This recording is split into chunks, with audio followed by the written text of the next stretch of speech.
win! You're champions! Now find really a good chance of winning that. Oh, crazy battle. And just like that, and I think... From Kane, 32, currently in favor of ALX, but slowly turning the tide. Logan breaking, they take the win! Look at that, Rage getting one, getting two, getting three, and What a Rage! play! What a mega! Back-to-back champions of Garena Masters!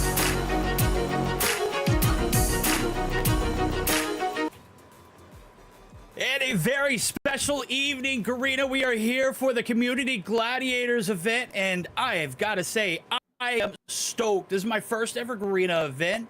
If you don't know me by now, my name is Verdict.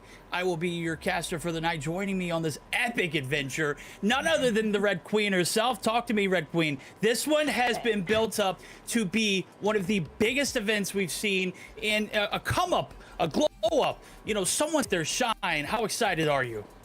Oh man, pretty much excited. What's good, guys? Thank you for that dope intro, Verdict. Ecstatic to be here. First time casting with Verdict as well, so that's something I really look forward to. There is a first time for everything, and I believe this tournament will be breaking a lot of firsts for me. I'm also thrilled about all the strategic gameplays and gunfights we're about to witness from the matches that's about to unravel this evening. So pretty sure we're not going to run short of action. And speaking of action, this tournament, as mentioned by Verdict, will run for 3 days straight. So make sure that you guys won't be missing out on this one. No, you definitely don't want to miss out. And as a matter of fact, we missed out on a lot of it. There's a lot going on behind this. It's just a 3-day playoff run. But we will go ahead and note for it, this event averaged up to 2,000 players who were registered in stage 1. Currently, we are in the playoffs, and there was so much grueling endeavors that they had to encounter to get to this point. As a matter of fact, there were 1v1s with ARs, SMGs, shotguns, LMGs, snipers, you name it. The best of the best in that, 16 players from each gun category formed from Malaysia and Singapore, as well as 16 players from Philippines moved on to stage 2 in the top 32 category. And this is what we have left in this one. This one is going to be epic. We've got 8 teams left, 4 from Malaysia, Singapore, 4 from the Philippines, playoffs, top 2 from each group in this double elimination, best of 3. And of course, once we get to the grand finals on Sunday, it's going to be a it's going to be a double elimination possibly for a reset in a best of 5. You know, you're absolutely right. I feel like these players have been put through a lot for stage 1.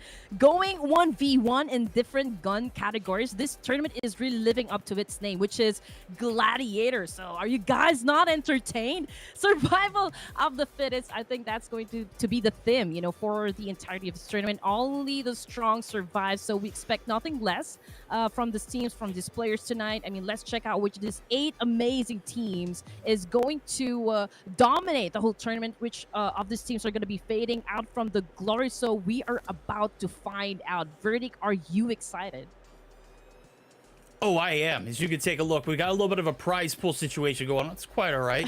Over the overlay, you can see it. What does the winner get? What does the champion get? They get bragging rights, most importantly, but then they get to go on a little bit of a spending spree in the COD store. Go ahead and hit the lucky draws. 50,000 COD points for the champion, 25,000 for the runner-up, 13 for the second runner-up. Then we got the third runner-up is going to get the 8,000. In a double elimination style bracket, this one is going to get a bit spicy. You said it's a survival of the fittest. I see it more like a Garena's Got Talent, but for the up-and-coming talents that are looking, because we're basically looking for the next best thing in Garena. And we've got to highlight the spirit of these players coming in. They're going to get rewarded with COD points, but they're also going to get an opportunity to potentially play competitively down the road. Yeah, I mean, you're right. Esports industry has grown exponentially, and there's definitely a lot of opportunities here, Verdict, to become big as long as you really put your heart into it, I guess. I can only imagine for these players and how much time they invest to make sure that they play at a certain level. But you have to be the best of the best of the best, like no one ever was. Kidding aside, I'm just excited to see what kind of monsters, you know, would be showing up later in this matches. Oh, yeah. Oh, man, I got to catch them all, man. I need to see all the action. I need to see it all. Need to see Ash himself. himself. We'll certainly see. Speaking with players, we're going to take a look at the teams here momentarily. This one's going to be an extra special event, as we'll mentioned earlier. 4 teams from 8 teams actually, 4 from 2 different regions. 4 of which are going to be from Malaysia, Singapore. 4 of which are going to be from the Philippines themselves. It is going to be an epic adventure now as we take a look at who will be participating in this particular event. We had it on the overlay earlier. We're going to go ahead and get you a slice of that pie here as we take a look at the playoffs bracket. It is going to be target practice up top in our first matchup versus Vaya Con Dios. We've got TeamBa coming through in round number 2, taking on, if I'm not mistaken, is that who I think it is? That is indeed Chaos Z 100% now as we take a look in that round number 3. It is going to be Sentinels taking on Radical Requiem. And then in that 4th and final matchup of the upper bracket, it is going to be XCEED KURZO taking on Big Boys. Of course, this is a double elimination style bracket. If you lose today, you will be playing in our 5th and 6th matchup in the lower bracket. We will see, sadly, 2 teams eliminated in day 1. Oh man, yeah, I mean, we got teams ready to duke it out, ladies and gents, for that 50,000 CODM points. We still don't know what's going to happen, but we do know what to expect, Verdict, and that is major action, trade, slaying, and everything else in between. You're absolutely right, and we'll talk about the format here in a moment as we got to see the teams and the logos. We get to meet the players themselves here in a moment as well. Game modes that we are going to be expected to see as we see round 1, upper semis, upper final, all the lower bracket matchups, all the way up into the grand final is going to be a best of 3. As we mentioned, the best of 3s are going to consist of team deathmatch, search and rescue, and of course an all-time classic at hardpoint. As we go ahead and transition on in, let's take a look at those teams, of course, representing the side of Malaysia and Singapore. We've got the big boys, Chaos Z, Radical Requiem, and Target Practice for the Philippines. We've got XCEED KURZO, Sentinels, TeamBa, and Vaya Con Dios. Tell me a little bit. I know you mentioned, we know one team was specifically from the Philippines for that reason. That was TeamBa. Tell me a little bit more about that. You know what? This definitely caught my eye right here. TeamBa. So TeamBa actually means a bucket. You know, it's a Tagalog word for a pail, as to speak, so to speak. But yes, this is a very witty name. That's why, you know, just because it has a great name, I think I'm gonna be rooting for this specific team right here. But you know what, Verdict? It's a community tournament. I believe that this is a perfect avenue to watch out for the next big stars in CODM. I mean, it's actually a great deal, you know, for these aspiring players to hone their skills and kind of showcase their talent in an event like this one. The reality of it is, the more XPs that you get, the more that you become great at this game. And honestly, who would have thought that this can be a real thing, right? That playing video games can actually become a career. Oh, it's a huge opportunity. I've got to meet several of the competitive players who are competing in major tournaments across the world, world championships. I've been to 2 so far. I can't wait to see more, and I can't wait to see what the next best thing in Garena is going to be. Our first best thing of the night is going to be Target Practice taking on Vaya Con Dios, as we just talked about. Chaos Z taking on TeamBa. Are they a bucket of talent or a bucket of you-know-what? We're going to have to find out. I'm excited to see either way. We're going to be rooting for them. It's just a little bit of a personal bias from the caster, but don't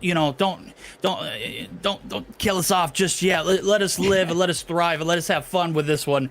As Sentinel's going to be taking on Radical Requiem in game or match number 3.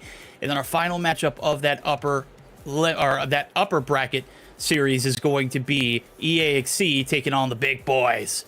Again, match 5 and match 6. Don't know just yet. It is to be determined as of now, but the losers of these matchups will respectively face off against each other in those last 2 series. So we'll take a look. Target Practice. Let's meet the players representing Malaysia, Singapore, Yeshu, Nexabyte, Torazi, Dream, and JJP. I've got to say, this lineup looks star-studded. Nexabyte looking like he might be able to take a bite out of the competition. No mask right here to take off. He is ready to just dive on in it. And a set of broad shoulders on the young fella, too. Oh man, yeah, definitely excited to see what kind of power these players are ready to bring into the table. Who is actually going to be dominating this whole tournament? We are about to see just that. We are waiting for the roster or the lineup coming from the next team, which I believe is Vaya Con Dios. Now, let me tell you about something about Vaya Con Dios. It's a Spanish term. It translates to "May God be with you." Actually, I just googled it a while ago. May God be with them. We'll see them too as well as we pop them up on the screen for everyone to get a little bit of an eye of, as we've got a little bit too much of that. Representing the Philippines, it's Vaya Con Dios. May God be with them, as we've got one death, two push you. Lattice Doc Z Slayer, Envy Endoy RDT, and Shoppy Blair. No, you were mentioning about those shopping skills. They win the championship. 50,000 COD points will be in their pockets. Oh yeah, just look at the smile on their faces. Pretty confident right there that they're going to be dominating this whole thing. And just imagine how much of an obstacle they actually went through just to get to this stage. And I mean, this is day one of the playoffs, so it's going to be an epic set of matches that's about to unravel this evening, Verdict. Well, it's going to be exciting one now as some of the players to watch. As I'm getting notes from the big man backstage, of course. I was taking a look at it. JJP is going to be our impact player there from target practice. And then on the side of May God be with them, we're going to have to figure it out. I think Envy Endoy RDT is going to be the heavy carry, but we're just going to have to figure out, because Team Deathmatch is right around the corners. We're going to take a look at the best of three and what is to come, as it will pop up on our screen here momentarily. First thoughts on it, or you're just taking a look at the pictures. I've got a roll. Like, anybody who could smile in a esports picture, I've got to roll with. I just have a personal bias towards it. Vaya Con Dios actually might have stole my heart with those. Yeah, with a crossed arm, I think this is pretty much like a very common game post right there. It looks so serious, though. But you know what? Getting back into this tournament, this is an unexpected format for me, to be honest. Usually, it's hard point, search and destroy, and then control. So I guess we will be mixing things up with some new game modes for this tournament, like the team deathmatch, search and rescue. And I did mention this at the beginning of this tournament, that there will be a lot of firsts for me. So this is actually the first time that I've been invited to cast for the Community Gladiators. First time to cast with you, and first time in a very long time that I'm gonna be casting CODM. So man, I cannot even tell it just how excited I am and nervous at the same time. It feels like, like I'm lined up for a roller coaster ride. Yeah. Oh yeah, I mean, we're about to be up in the highest of capacities here at the moment. Team Deathmatch, Search and Rescue, which is, again, we've been talking about it prior to the broadcast.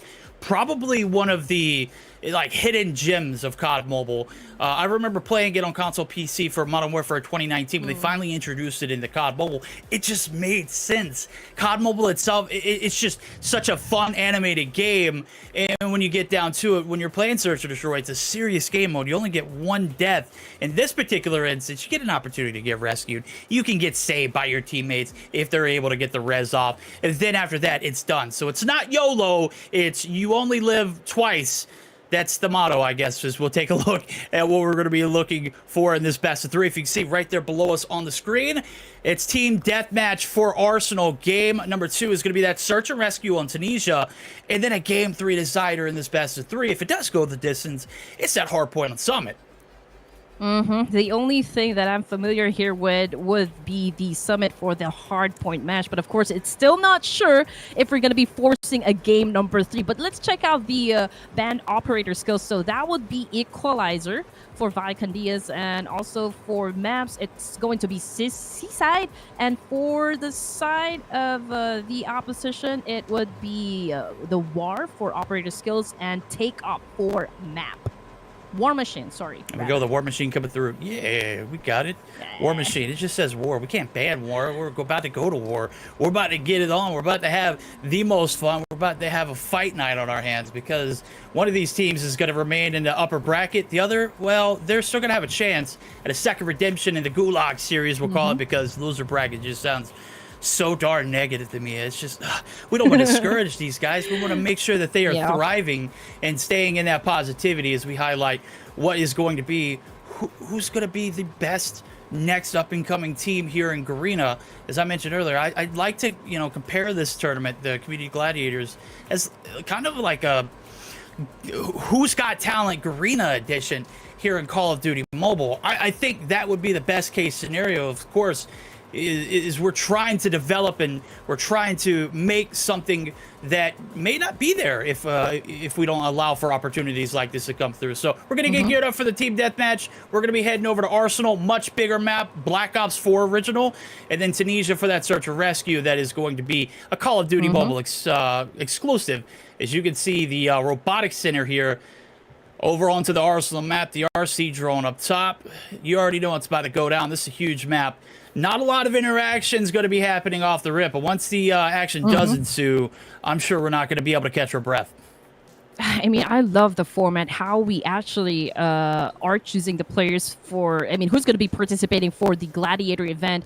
I mean, they have been put up against each other. It's a 1v1 all throughout from stage 1, I guess, up to stage 3. And now they have been grouped together. Out of all of those players that actually survived those stages, they have been put together in a team. So what I understand about playing CODM is that it's not always about the kills, Verdict. It's more about the teamwork because, well, that's what makes the dream work, right? But it's the chemistry, synchronicity, team composition, and again, your overall cohesiveness as a team and how you plan and execute your objectives in any of the maps flawlessly. It's, the game mode says itself, it's self-explanatory. You just mentioned it's a combination of teamwork, it's a combination of killing the other team. It hits the name Team Deathmatch. We're about to have a gauntlet on our hands in this one. Arsenal about to explode with a lot of talents. We're going to see maybe a bounce back to the lobby because we may have a little bit of a connection issues. No worries. We'll continue to see the graphics here of the Arsenal map itself. You can see the big artillery. If you're familiar with the competitive play, this is where things go down on P4. This one is an absolute nightmare if you get on the opposite end of a spawn trap here. As possibly going to be heading back to the lobby. Hopefully we will be starting this matchup soon enough. And in chat, let us know. We're not familiar with the players. You're experts in the facility of seeing these up and coming players. Heck, you probably play against them in ranked. You probably play against them in what is that, Game 5, the Rank S. If you do customs, who's the sweaty ones? Who's the ones that we need to watch out for? Who should we be particularly surprised of? Who's going to catch our eyes? Let us know in chat. If you know who is on what team, let us know what team you're rooting for. Let us know in the chat now as we are still trying to get that 5th player to connect on into the lobby. Might have to double down and back on out. So Team Deathmatch still on the horizon. Expectations for these teams, it's a race to 50, by the way, Red Queen. So this one shouldn't last very long. Yes, exactly. And we are all about a healthy competition. I love the fact that we might be seeing a little bit of rivalry happen between all of these teams. But you know what? Let's be toxic free and just let all of these teams, all of these players do all the talking with how they're going to be performing for tonight's set of matches. You know what? All of these teams are looking to make a name for themselves. You can do anything you set your mind to, man. A wise man once said, lose yourself in the music the moment that you own it. Do you happen to know who that is? Oh, I don't know. I did a lot of cleaning up of some vomit, but it wasn't spaghetti earlier, so I had a little bit of a pup issue. My dog, poor thing, I don't know what went on, but overnight just didn't have a very good experience. No, we're talking about 8 Mile. This one's going to be a very long journey. We might travel 8 miles before we can get this game started, as we are still having those connective issues, but nonetheless, you said it. The wise man said, lose yourself in the moment. At this particular moment, I think this is where flow state comes into mind. When you're feeling it, you just got to lose control of everything that's around you. You can't try to, work everything. You just got to let things happen around you. You've got to adapt to that environment. And we're going to see some of these players do the same thing here in this instance. The best to do it will take game number 1. Again, this is a best of 3, so not a lot of room for error. And in a game of Team Deathmatch to 50, there's literally 0 margin of error. Yeah, and this is such a good way to warm up, right? But unfortunately, this will begin our games. Team Deathmatch, this mode is all about how effective you are at gunfights, up close and personal. I mean, every kill is essential at this, as this is a race to the finish. I mean, it's also how good you are at breaking down information and cascading it to the rest of the team. Communication is key. So one of the things that I consider a little bit underrated would be how good the IGL is, because he is the one actually giving out the call outs, the commands, the structure to the rest of the team. And if he is the one that actually gave in to pressure, I feel like it's going to be a like a domino effect. Okay, we'll see who's going to be the last domino of the fall or left standing. Obviously, IGL is going to be huge in this one. Map control is going to be huge as well. How do you maneuver the map? As I mentioned before, it's probably one of the biggest here in COD Mobile. Square foot space, just, I mean, ridiculous. You've got to travel so far just to get to those first interactions. How are you going to play it? Are you going to take the lead early on and then play reserved? Or are you just going to put your foot down your opponent's throat the whole time, pedal to the metal? I like this. I like the latter of the two. I like to see the rush gameplay, and I know Garena's very, very well known for their shotgun play. Would be interested to see how that comes into the equation here early in this team death matches. We're getting warmed up as well. We're just not yapping for our health chat. Trust. There is certainly a reason. We're trying to get everybody to connect on into the lobby. We want a fair fight, a clean shot above the waist, nothing below. You know, just standard sparring, a little bit of jabs to the chest, you know, to the face, to the chin, whatever we can get to land. But again, obviously, we're still waiting for this game number 1 to start, and high expectations for these teams. A lot of players and a lot of people in chat saying, hey, we like target practice here and this best of 3 off the opener. Vaya Con Dios, they're going to need the power of God to stay behind them. Yeah, you know what? I don't want to have any team prediction just yet, because I haven't really seen them play. I don't know, again, what kind of tenacity they're about to show for us in this competition. So it's always a gamble, right? You have to get into the game with a fresh mind. But here we go. We're going to kick things off for Team Deathmatch. Target practice versus Vaya Con Dios. Okay, target practice. Gonna need a little bit of TP, a little bit of irons held here by JJP. He's our impact player to watch. We got news coming through. He's about to get rushed by 2 through the front. He's gonna try to handle the pressure. The shotgun's coming through. In the Endoy, gonna get dropped in a big encounter there as we see the kill feed come through. But it's 1-for-1 trade so far. Actually, JP is the one being the tip of the spear here. I mean, that was a good charge right there. But we can see players coming from target practice being picked off one by one and moving over to Dream. Oh, man, he tried to go in for that shot. Unfortunately, he was the one that got shut down in that encounter. Now, here comes the JJP again with a beautiful headshot right there. Beautiful headshot indeed as we take a look. 7-3 lead starting to get a little bit drastic. Nothing to be scared of, though, as the team in yellow going to be outskirts of the map. A little bit of confusion on the middle portion. They're going to try to rush the point there onto the window seal as 3 pop up. Phoenix out and about. Yeshu looking for the push. It ain't coming just yet. TPU going to be there, but the trade, Jishu absolutely beaming's going to be able to get the assist, and JJP going to be able to lock down the finishing shots. And now we're starting to see the lead starting to get a bit out of hand, as about 10 points going to go in favor of Vaya Con Dios. But I don't believe that's Vaya Con Dios. Maybe we have the team names incorrect. Am I right? We'll have to check it out. I'm trying to check out the names. Yeah, I think it's the other way around. Vaya Con Dios actually is on the left side, presenting the blue collar right there. But yeah, okay. So target practice is the one that is leading the match number 1 here at Team Deathmatch. So let's see what's going to happen. I can see a lot of yellows right there dominating the map as we speak. 3 of them from the west side heading to charge and probably will be hunting for some blood. There we go. It's a west side story. It's a lovely one. Predator out. Looking for information. That's all about you're going to get inside of that building. Yep, there ain't no shot there, buddy. Wasn't a waste, though. He is going to be able to get the intel. Hunter Killer out as well. Team target practice. Absolutely bringing and wreaking havoc. Yes, you're going to be able to pick up another. He's got 8. He's on a combo. He ain't been killed yet, chat. He has not been killed yet. And Tarzi finally going to get shut down himself. Slayer trying to pick up and get the damage on in as we see a little bit of a connectivity issue. 27-6. They are having their trouble so far. Target Practice seems to have gotten down their rhythm. I mean, this is a huge lead compared to Vaya Con Dios. It's 29-7. I mean, at this point in the match, Freddy, I feel like they're already unstoppable. I mean, they've already gained their momentum. I don't think they're going to be letting go of this one. No, I definitely don't think there's going to be a let go of this one. There's no way you sell this lead. It's kind of like when we were doing our dry run.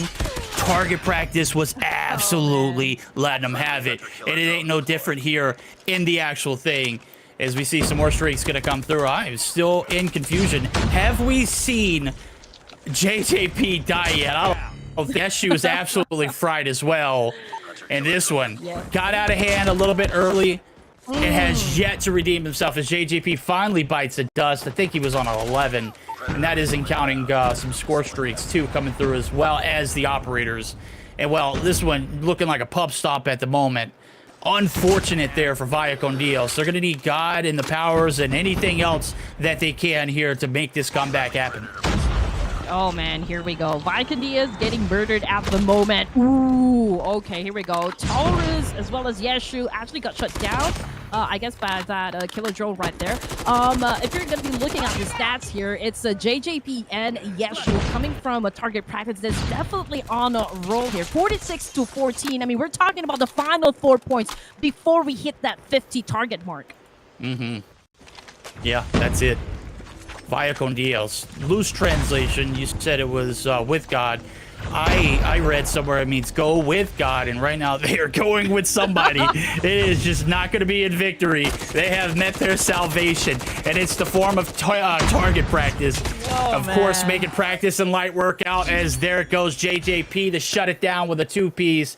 Give them a golden crown. They've taken game number 1 in a very lopsided affair. You know what? These teams are getting acquainted. Okay, Target Practice may have won this first match, TDM, but let's see if Vaya Con Dios can actually come up with a more effective plan to do a major comeback for the next round. But that was, again, an epic gameplay coming from both of the teams. But of course, we will be looking at and we'll be putting the spotlight on the one who actually won the fight, which is the team Target Practice. And you can see there ain't no mistake about that one. It was a rough blender early on. The map control was absolutely immaculate. JJP started out inside of that P4 building or P5 rotation over into the artillery site. And then he just continued to plow through the traffic there as he picked up 14 along with the Purifier kills. Just an absolute onslaught of disgusting gunfight battles. Not a lot of teamwork as we made it, you know, out. This is supposed to be a team game. The IGL was a little bit of a meltdown in that matchup there for Vaya Con Dios, but go with God in this particular instance. They're going to have to go with something else here in game number 2 as they're on the chopping block. This isn't the end of the road, though. If they do lose, they still have an opportunity for a lower bracket run, but we want to see the action go to a game 3.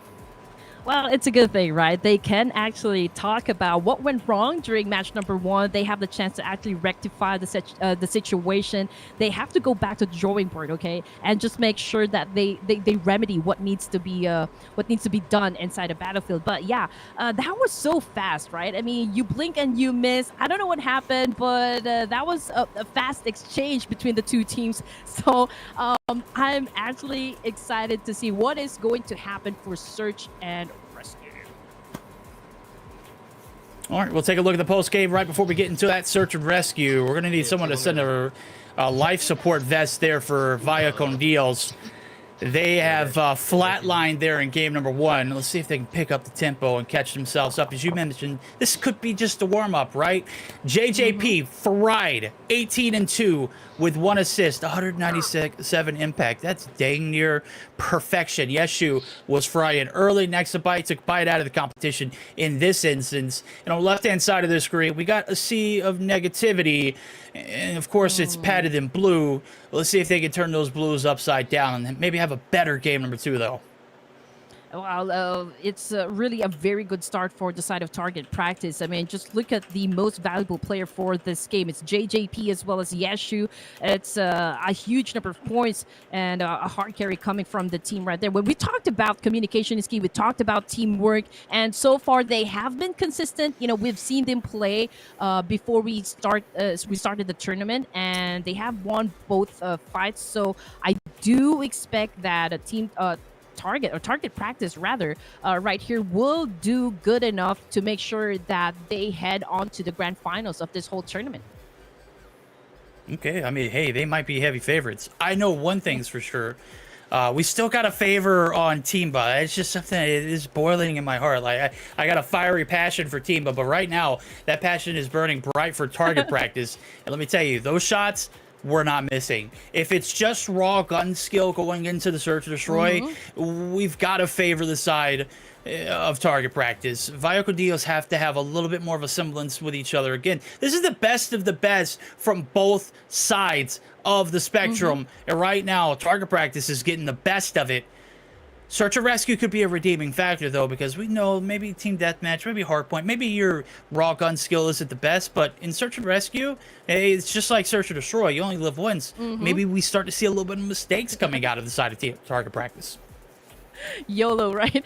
But yeah, it's actually pretty YOLO. much the same with search and destroy. But the amazing thing for search and rescue is that you get to be revived once, so you have to stick close to your teammates. You don't want to go far away because it will be very difficult for them to actually go for that pickup if in case you get eliminated inside the match. But yes, during the TDM, it's a fast-paced game. Again, you snooze, you lose, but it's going to be a different story when it comes to search and rescue. I think we're definitely going to be seeing or witnessing kind of a slowdown for this game mode.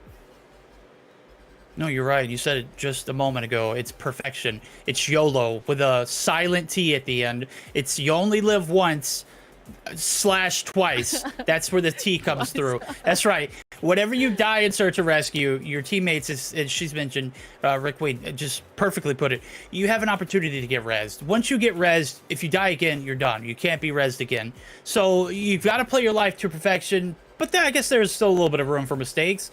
You got to stay close to your team, and the teamwork wasn't necessarily the best. Again, we'll just chalk it up as a warm-up game for the side of Vaya Con Dios as we head on in. It's Tunisia. It's going to be a Call of Duty Mobile Classic. This is just an exclusive map for Call of Duty Mobile, so there's probably a reason you haven't seen it before. It's because it's only played in Search and Destroy, and it's only played in competitive. It used to be in Ranked. I'm not sure if it's still there, but this one has to be one of the better Search and Destroy maps, in my opinion.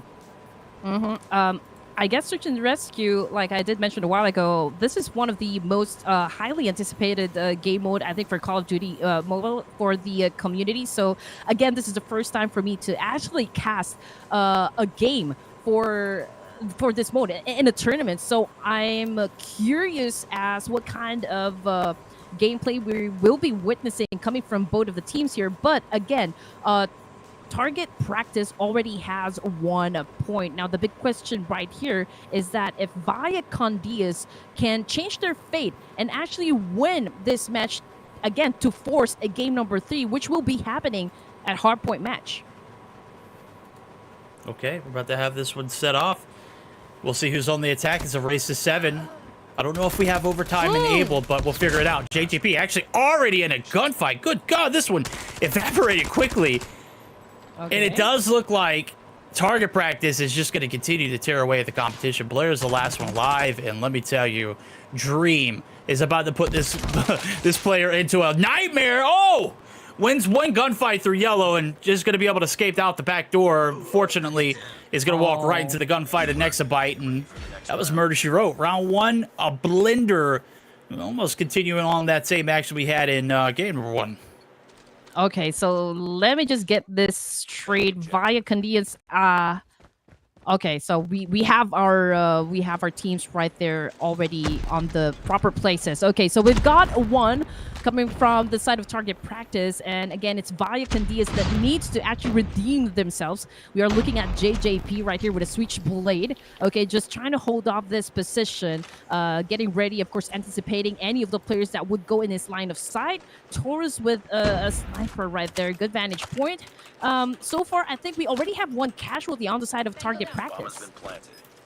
There we go. And the good thing, too, with that casualty, we actually have the bomb going down. So not only is there a player advantage, but they've got the factor of that time. 35 seconds and that bomb goes boom. Shots coming through for Nexabyte. It's going to combine that with a second, but Blair there to get the trades.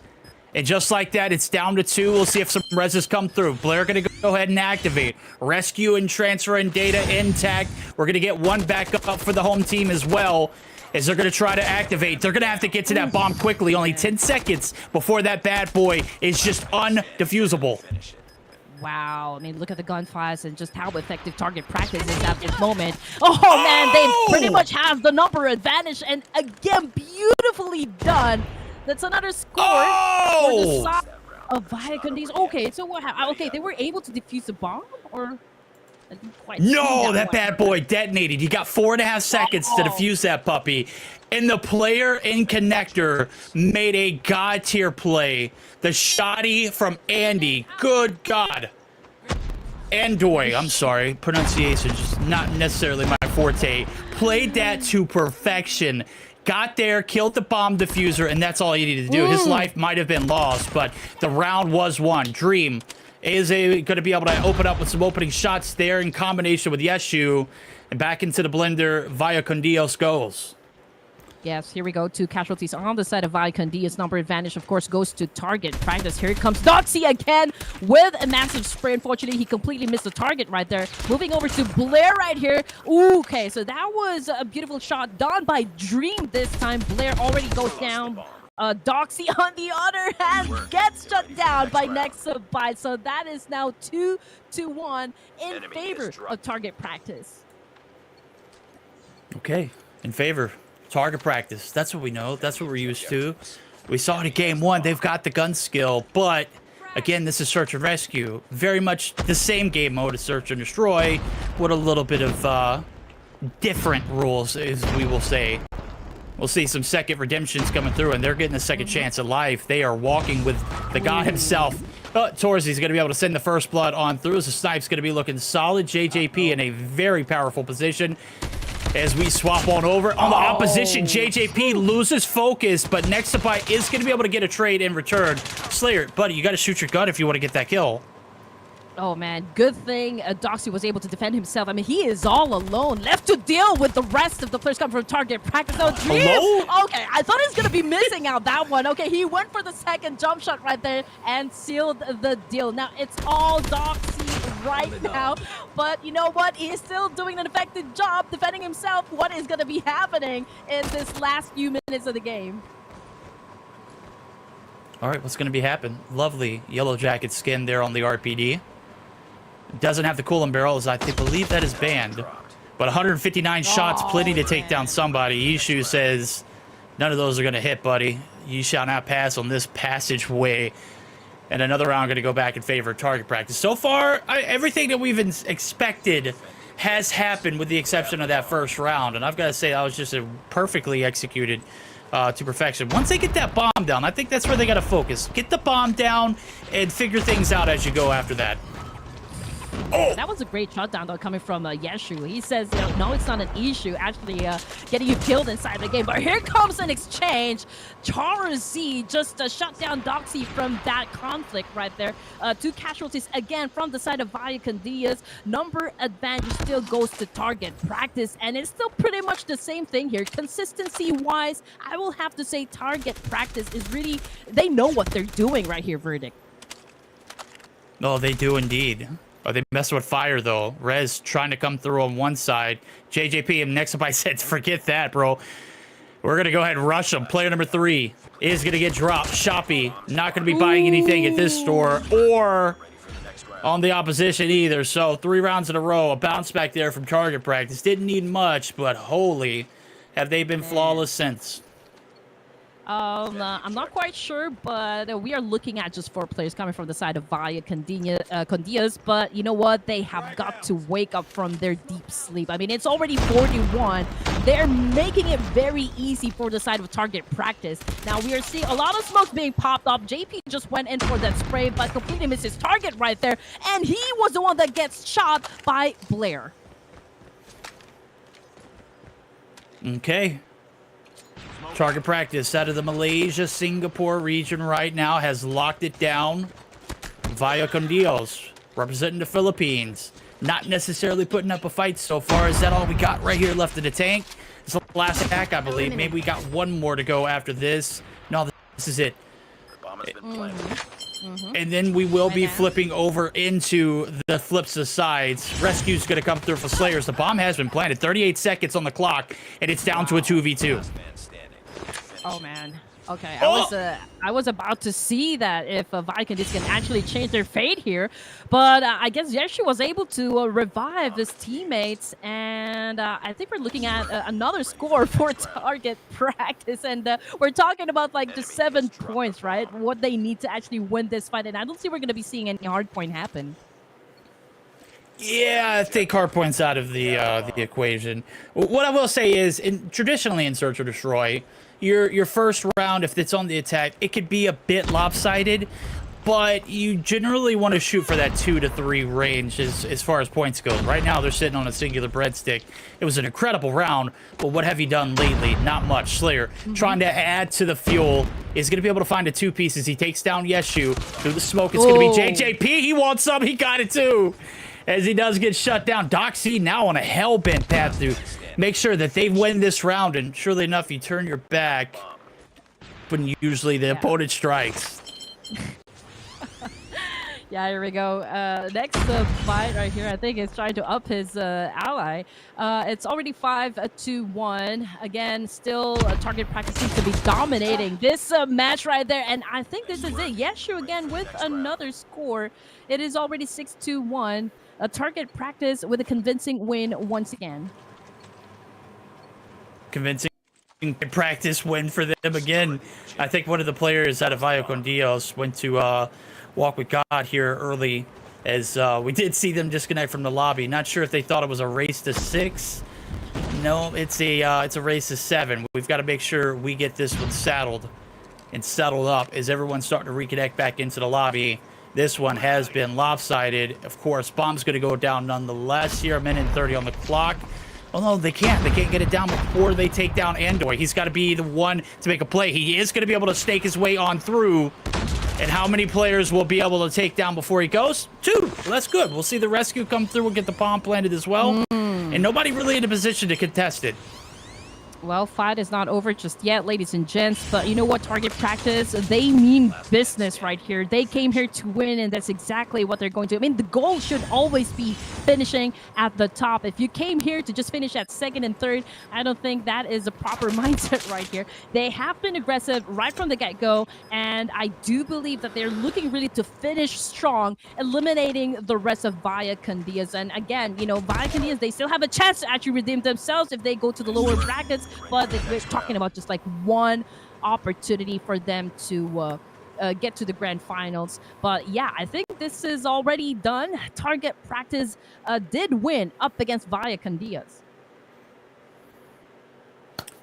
Well, very, very spectacular gameplay. The one abnormality was that second round where we saw, of course, the clutch of a lifetime, but it was the clutch of only this game mode that they got a victory.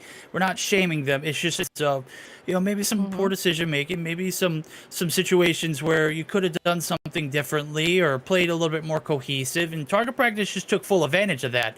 They absolutely had their way with it and looking very dominant here as they're going to move on to the upper brackets. You haven't got enough of Vaya Con Dios yet, though. We are going to see them later on in the stream. Beautiful little quick scope there out of Torsi. He wasn't missing much, but what he did, he also had the follow-up shots to come along with it, too. So, collective unit, this one was just a warm-up game, unfortunately, for target practice. So, they won't get to play anymore today. We'll see them again tomorrow. Well, we did say that you don't want to be too predictable inside the game, right? But you know what? Target practice just read Vaya Con Dios like a book there. I mean, they know what to expect. They know what they will do in whatever situation, how they're going to be approaching every engagement from that match. And again, it was just really a convincing win coming from Target practice. And we do expect a lot more things coming from this specific team. Yeah, I mean, they're got to be one of my early favorites. I didn't expect them to dominate like that. They made light work of Vaya Con Dios, and it just wasn't a relatively close matchup. Don't be discouraged, though, if you're Vaya Con Dios. Again, this is Garita's Got Talent. This is the Community Gladiators event. This is to kind of figure out your identity as a COD Mobile competitive player. We're looking for the next best up-and-coming thing. And right now, it's target practice. It could be them down the road, though. Heck, they could turn things around tomorrow. They could turn things around later this afternoon. They got to do that first, though, or later this evening. They got to do that first, though, before they even think about tomorrow. So their most important matchup is the one that they're going to have later on. Yeah, you always have to give it to this players. I mean, they just make it look easy. But if it was easy, I wouldn't be casting here verdict. I would be the one playing inside those games. But unfortunately, my reflex is not as good as it was before. And yeah, if I get to play whole day, then that's okay. But unfortunately as well, we have to deal with a lot of adult responsibilities. I'm already happy that I'm casting, that I'm part of this whole tournament right here, and seeing these kids, you know, just battle it out with one another and just watching them really pull off rather a very good clutch moves. Yeah, my mind is telling me, oh, I've got the gunny to win all of these gunfights, but in game, my mechanics tell me, buddy, you're not him. There's a reason why we're here and they're there. So again, when we talk about, you know, the decision making and maybe not necessarily winning the gunnies that they were supposed to, we're not poking at players for being bad or anything like that. We're just pointing out, hey, this could have gone a little bit differently. In competitive, you got to be able to take criticism. If you want to be the next up and coming, you can't just, well, I mean, you can go in thinking you're the best, but at some point you're gonna have to listen to some of the strategies. You're gonna have to listen to some of the pro players. You're gonna have to watch some VOD back. And well, I've got to say, we've got a special VOD watcher backer here that's going to be joining us in a moment. Won't spoil too many details, but hopefully we'll get the post-action report to kind of break down this one, and then we'll let someone else, a little bit of a special appearance, break down the rest. Yeah, or, I'm not sure if we're going to be calling him right now, but I do agree with you. I mean, you really have to participate in a lot of leagues and a lot of scrimmages and a lot of tournaments just to gain those XPs. And the more that you gain those XPs, the more that you are going to get better at playing this game. You know, I always say this whenever I cast that you don't always go home empty-handed, because you learn from all of the mistakes and probably apply that one in the next rounds to come. But here we go, ladies and gentlemen. Analysis will be coming from our special guest this evening. Let's all welcome Cali Gaming.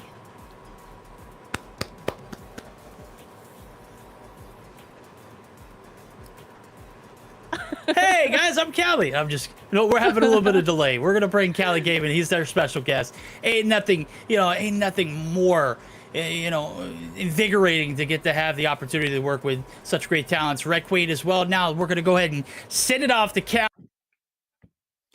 All right, thank you guys so much for sending it off to me. Verdict and Red Queen, I know you guys were killing it on that first match off the day, but hey, we are at the Analyst segment where we break down the great plays from this first matchup we got between Target Practice and Vaya Con Dios. And I must say, the MYSGC looking a lot better and showing a lot more promise, as we thought, Vaya Con Dios were the team that will be able to dominate this since they're the ones from the Philippine region.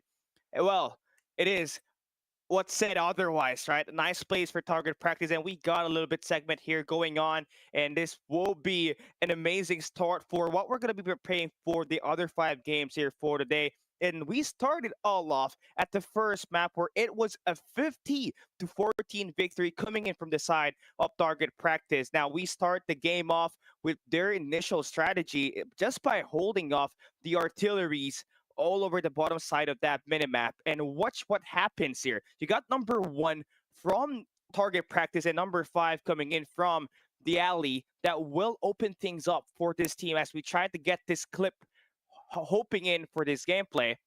You got number 1 able to push out on the vents.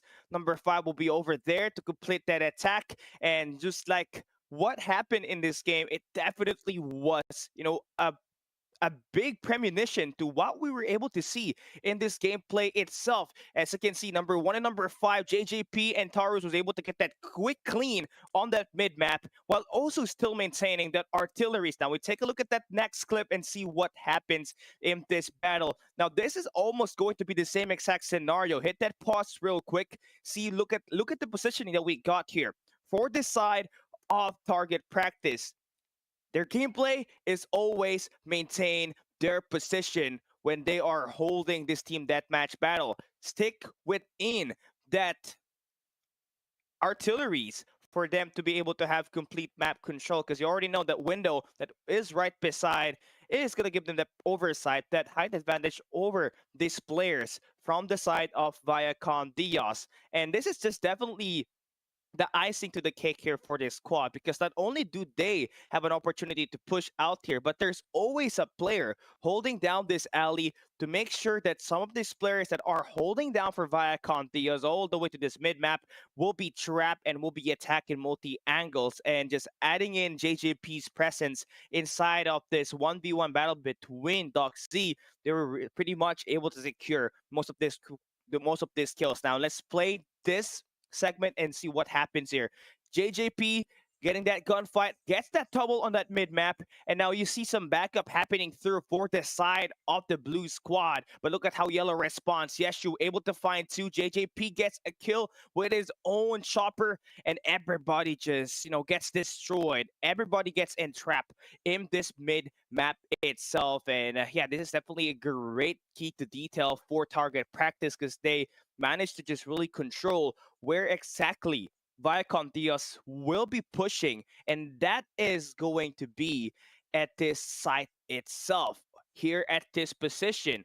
And everything that we have for the side of target practice is pretty much in their lineup. They hold down artilleries, they always got that jet techs, and they always have members holding down that right side of the map. So of course there's still going to be players spawning out, which is going to be crazy, but they have totally mastered the art of manipulating the spawns and the positioning on this map. Now, this is the dominant win at their Arsenal team deathmatch. Now, let's take a look at their next clip on the S&D. Now, this is not going to be for the side of target practice, but also a great highlight for these two squads. Now, we started all off with a 2v3 situation that will be in favor for Vaya Con Dios. Now, they got number 3 and 1D holding down the flank. They got number 4 and 5 holding down the defense entryway from this B bomb site plant. They got 23 seconds in there, and let's start this clip and see what happens next. Now, number 2, that's going to be Yeshu, is able to quickly revive his teammates Nexabyte. And then they managed to really quickly and swiftly get these eliminations inside of the tarpaulin. So it automatically became a 1v3 situation, all because of the flood that we saw from number 3 and number 2. But look at that play. Stop it right there. See that kill from Andoy?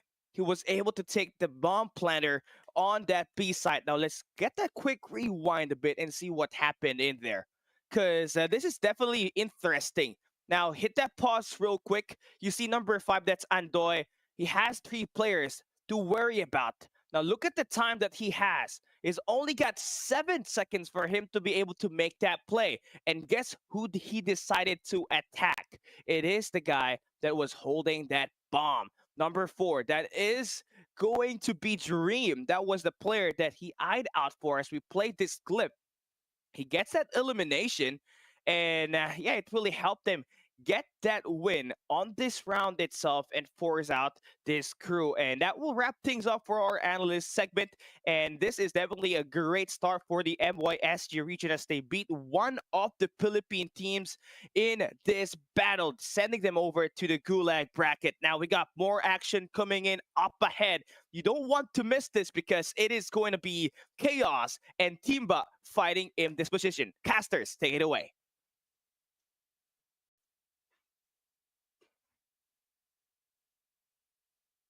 Alrighty, gotta love to hear it. That was something special. If you didn't get a chance, you gotta go back. Love those breakdowns from Cali. Gotta say, awesome segment, awesome personality, excellent analysis as we get geared up. As he's just mentioned it, we've got another matchup on our hand. We got 5 more to be exact. The winner of these will have the day off for the remainder of the night, but the losers will have to continue their fight and their journey. As we've already scored 1 for Malaysia and Singapore. We'll put a check mark by that. Philippines, you're down 1. Can you bounce back here in this next segment?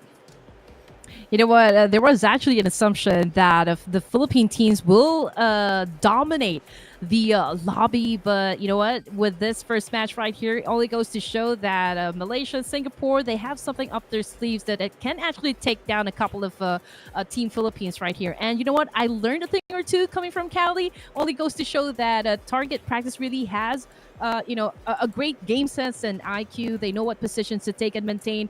One of them goes down and the response is swift. Information gameplay is high on the side of target practice, truly living up to their name as the masters of hitting their targets right in the center. But you know what, ladies and gents, more of that action, more of everything inside this tournament as soon as we come back. Please don't go away.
Alrighty, ladies and gentlemen, after a brief break, as we mentioned, we're back abruptly here for our second matchup of the night. It's going to be our heart's favorite, Team TeamBa, taking on the side of none other than Chaos Z. Another Philippines versus Singapore, Malaysia matchup.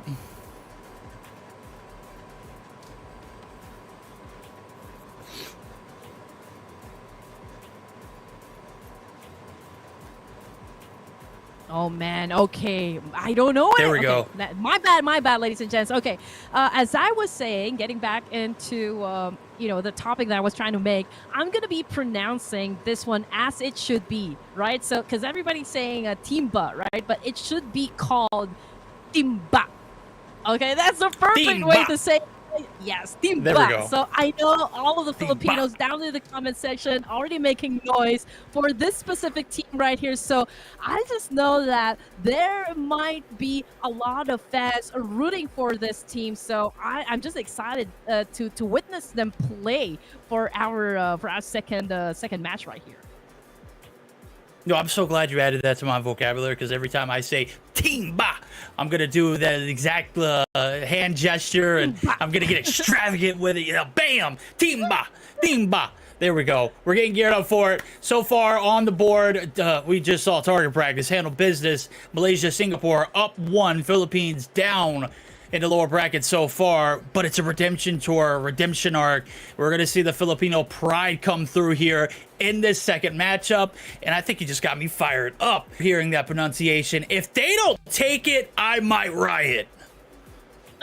Oh man, we'll just have to wait and see. But again, that was a very good analysis coming from Cali Gaming. So if you guys have been listening, have been so eager to learn how everything should go down in any of this matches, again, those are like maintaining your position and just setting up those wonderful traps to actually get into a pinch right there and just really get those elimination points that you need to actually get those big W's for every game mode that we have for this tournament. And again, this would be the first time for me to witness all of these teams play. So usually we do some team predictions, which of the teams we think is going to be dominating.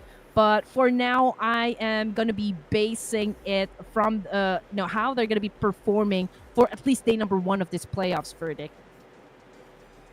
I'm going to be basing my picks solely off of the names just for the time being. There's no way to expert analysis. And if you can't get on board with TeamBa, I don't know what's wrong with you. This one is just popping to my soul. It's speaking to me. It's waking me up. I know in the Philippines, I know where you guys are in Garena, it's a little later into the evening. I'd say about 9:45-ish, 9:48. Well, it's 8:48 in the morning, and I've woken up my whole neighborhood. Well, they probably already been up because everyone's been at work. But anybody that's left in the house, they are absolutely awake and alive and alert as we get geared up. We're going to meet the players here. As graphics should be popping up on the screen here momentarily. We don't want to yap too much. We want to get into the gameplay. We want to get down and dirty with what is going to happen, who's going to come out on top. Again, Singapore down, but this revenge arc is going to come through solidly, I believe.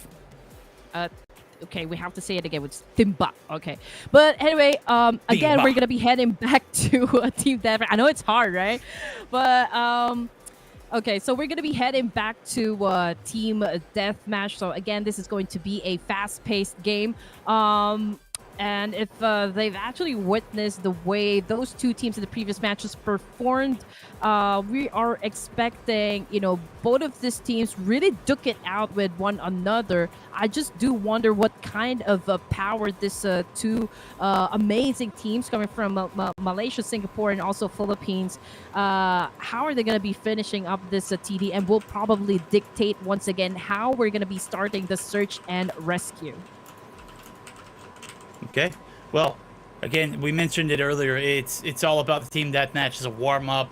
We saw glimmers of hope in the search and rescue for our last matchup. I'm hoping this one's competitive from the beginning to the end, whether it ends in the search and rescue if we get to see the hard point. Now, as we go ahead and take a look, enough yapping. Let's take a look at some of the players. So I guess that is considered still yapping. Am I right or am I wrong? That is right. The Philippines representing. I'm gonna let you go ahead and take this one. You just got a lot of pride when you say it. Yeah, okay, so well, we got your crowd's favorite. This is TeamBa.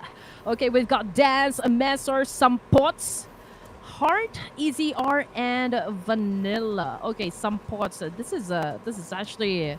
Oh, okay, I'm not familiar with this name, but okay, all right. Well, we'll have to wait and see if this name can actually match up with the kind of gameplay for TeamBa. TeamBa coming through. They look like absolute gamers. I gotta say, Red Queen. If I'm looking at this roster, they got it down and packed. Not a smile across the board. Sandpots looks like he wants to crack one, but the team told him, said, absolutely not. We mean business when we come into play. Look at Dan Z. Just absolutely locked in. They look like they've got laser focus. I wouldn't mess with Vanilla either. Let me just tell you, he might wipe me clean. Oh, man. You're right. I mean, this guy's really would want to bring a hailstorm down there inside the battlefield. So, again, I do wonder who's going to be the top player, at least for this team. A while ago, we've seen pretty much a very good tandem coming from a target practice, which is JJP and Yeshu. So I am a little bit curious at which of these 5 amazing players are going to be, outslaying everyone inside the game. My reconnaissance tells me there's a scouting report on Sandpots and Heart EXR or EZR, sorry. If I'm not mistaken, I get my intel from someone who is in the Garena region. So correct me if I'm wrong, chat. But those are the 2 standout players that I think we're going to be watching. If they're going to have a high impact on the map, it's got to be them. Oh yeah, I think I do have that information as well. So just to complete the setup, okay, so target practice, I did mention JJP and of course Yeshu, it's Sampots and TNC Heart EZR for the side of TeamBa. Who are they going to be up against for this round, Verdict again? That is going to be Chaos Z. We're going to take a look at their roster here in a moment, as TeamBa is going to be concluded here. Am I hitting it so correctly, or am I? I'll figure it out. I'll figure it out. We'll get along with it. It's really hard, as we introduce to get the it next for the roster first time. there. You know what? I'm not perfect, but I try to be. These guys, they're trying to be perfect. It's Malaysia, Singapore, Chaos Z. And this roster looks pretty dang solid. Take a look at it. Mech 4, Noob, Kisav, Renex, and Salt. This one actually might be a little bit of a competitor right here. Oh man, and first time for me to see again that a lady will be joining this team. Wow, amazing. I mean, this is something I do consider rare. So just because she is a woman right here for the team, I'm going to be rooting for this girl. I mean, she must have an amazing talent and skills when it comes to gun size. That's why she actually made it here to play for this tournament. Now, talking about kind of the MVPs and like players to watch out for, according to our intelligence investigation, right? So it's Mech 4 for the side of Chaos. Okay. I love this. I don't know if you all are familiar with my casting background, but I'm most known for casting European matches. Even though I'm not from Europe, I also primarily cast North America. But in Europe, we have 2 very, very talented females that I mean, I don't put them on a pedestal. They come in and they put themselves up there. Brixta and Lydia. I've been casting them for 3-4 years now, and I've got to say, I hope this inspires many other to continue to do so. I don't know if this is a norm in Garena, but it should be. We should be seeing this inclusivity. We should seeing this rightful place. It doesn't matter what you are, who you are, what you identify as. If you're a competitor, you're a competitor. Well, March is still Women's Month, so kudos immediately to this EXO player right here. Yeah, I mean, this esports industry is still, heavily male-dominated industry. So to see someone play at this caliber, really competing, alongside probably one of the greats inside the community. So that is something. I'm really excited how well this team's going to be performing. Now that we are all informed that there is a lady, in fact, in this team playing for this tournament. Well, that kind of like sways my decision now because I was 100% on board with the buckets, as I love a bucket full of talent, but now I've got to go with a little bit of chaos, a little bit of strife in my life. Maybe I like to fight. Maybe I like to see, some winning outside of what we're normally used to seeing. So we got to show love. It is, of course, Women's Appreciation Month. We got to show that appreciation. Most importantly, we got to, the space that is predominantly, occupied by males, when we do get the opportunity to cast females, it is like no other. So I hope we can get that talent displayed, and I hope that the team will thrive regardless of what the outcome is, and it should encourage more to do so. As we're get up, game number 1, we're almost done yapping. We're almost getting to gameplay. We're going to continue to yap during the gameplay, but we're going to be able to get to watch something other than my beautiful face. Of course, no, they told me I look like an evil mustachio twin. Like I got half the mustache, I got half the beauty, I got a terrible little beard game going on. At any rate, I'm no mustachio, I'm no AJ, but I am who I am, and if they call me the evil twin, well, God, if I'm just half as gorgeous as that young man, I've got to say I must be pretty dang gorgeous. Okay, so there's a bromance brewing up. But yeah, it's all love, AJ, all love. All love, part 2. Yeah, I mean, I think this is this tournament just became a really exciting one for me. And again, looking back at the format, how these players actually got in here. They were pitted against each other. They went through, gunfights one by one, right? So to see her in the playoffs already impresses me. It's really fascinating to see someone up here with a kind of talent, especially coming from a girl. But anyway, I think we are ready to see these two teams battle it out. It's going to be TeamBa versus Chaos this time. So ladies and gents, please make a lot of noise down in the comments section. Let us know which of the teams you guys are rooting for, which of the teams do you think is going to be dominating team deathmatch. Well, we would love to know all about that one. Okay, we're set to take off here on Takeoff, ladies and gentlemen. It is game number 1 of our second series of the night. It is TeamBa taking on Chaos Z, another Singapore, Malaysia versus the Philippines matchup. Of course, TeamBa representing Singapore. In the other corner, it's Chaos Z representing Malaysia and Singapore. This one should be a battle of the best. The playoffs here, as match number 2 is ensuing. Race to 50. Got to pace yourself, but you also have got to get it done quickly, as there is a time limit on this one. We'll see what comes through first, as we already seen First Blood come through. And of course, we got some KRMs out as well. It wouldn't be green without a shotgun, am I right? Oh, well, yeah. Hold on to your seats, because it's definitely going to be a bumpy ride. It's 4-3. But, okay, so, again, Mech 4, we are seeing a little, not the proper logos right there. But, yeah, here we go. I think they're pretty much tied up. It's going to be a fast, like a breezy game once again. Moving over to Vanilla. Here, okay, holding off this position, trying to pick in that corner right there, but Killbot, ooh, gets shut down, none other than by Vanilla. XCEED goes down as well, so that was a 2-piece shot coming from Vanilla. Yep, and just to go ahead and correct you, not correct you, but to correct everybody in chat, just to let everybody know, on the blue side of the map is going to be the team from the Philippines, TeamBa, and on the right side of the map, again, as we've just talked about, Chaos Z representing the Singapore and Malaysia. Yes. Gunshots down to the bottom side of the control site. Okay, big secondary shots as the sniper is the primary for Sampots. He's got aim, a lot to go along with it as he finds a three-piece. Finally going to get shut down, but the lead still very much so in the Filipinos' pride.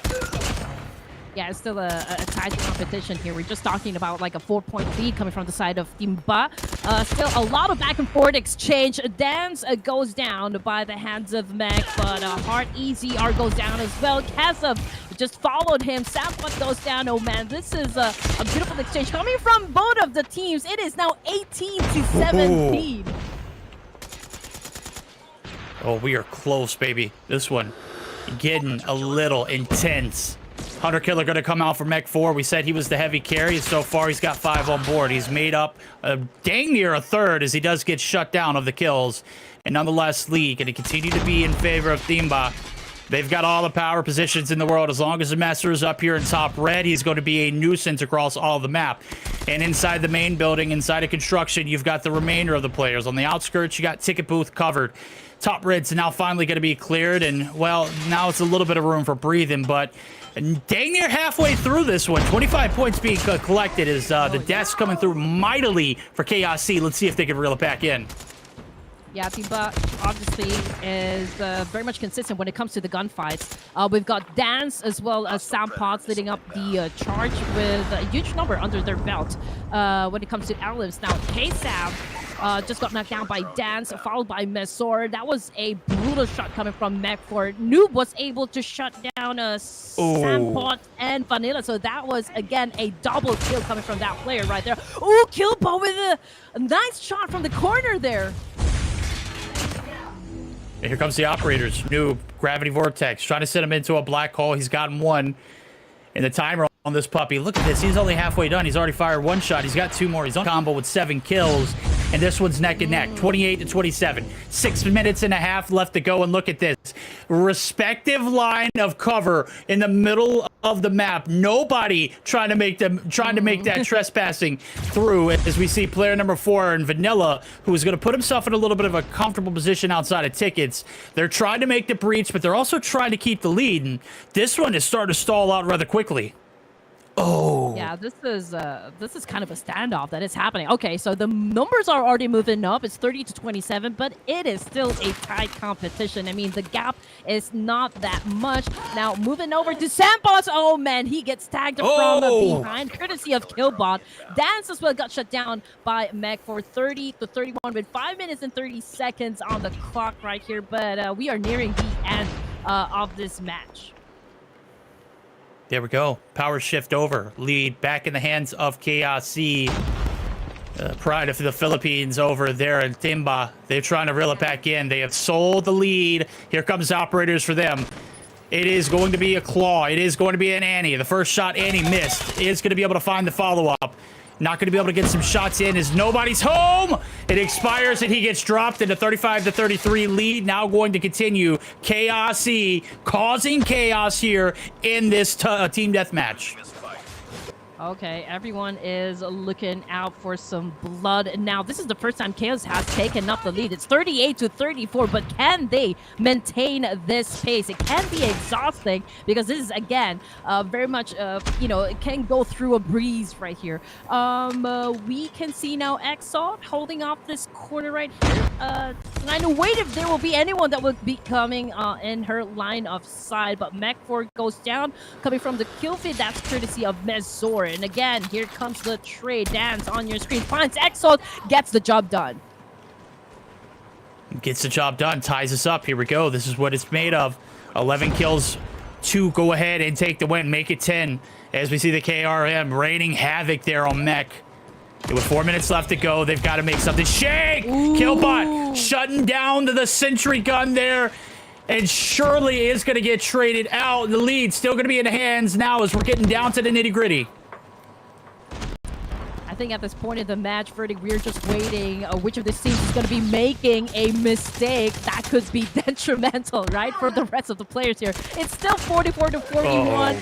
I don't know what to call this one or who I think is going to be winning because it is so close. None of these teams are willing to give way for this round number 1. We've got a role reversal. This one, they're on the hunt. They're on the prowl. They can afford the trades. 3 push in, make it 5. They've got launch base covered. Stadium locked down. Knives out in abundance. It's not going to be enough. It is going to be Chaos Z taking the L. TeamBa going to victory, 50-43. Whew, oh man, what an epic exchange that was. Even though TeamBa actually won that fight, but you know what? Chaos did not make it easy for them. You know what? They really put up a fight, and it's going to be a great thing for Search and Destroy. Again, this whole thing is probably dictating what kind of power, you know, both of these teams are willing to give inside the battle. But so much, I think they're might be on the same level. You know what's going to be separating the kind of energy that they bring into the field? That would be the Search and Destroy. Oh, absolutely. After that bloodbath of a team deathmatch. Search and Rescue, rather. Search and Rescue. You can say Search. It's basically Search and Destroy. You just got the rescue element added in there. That's all right.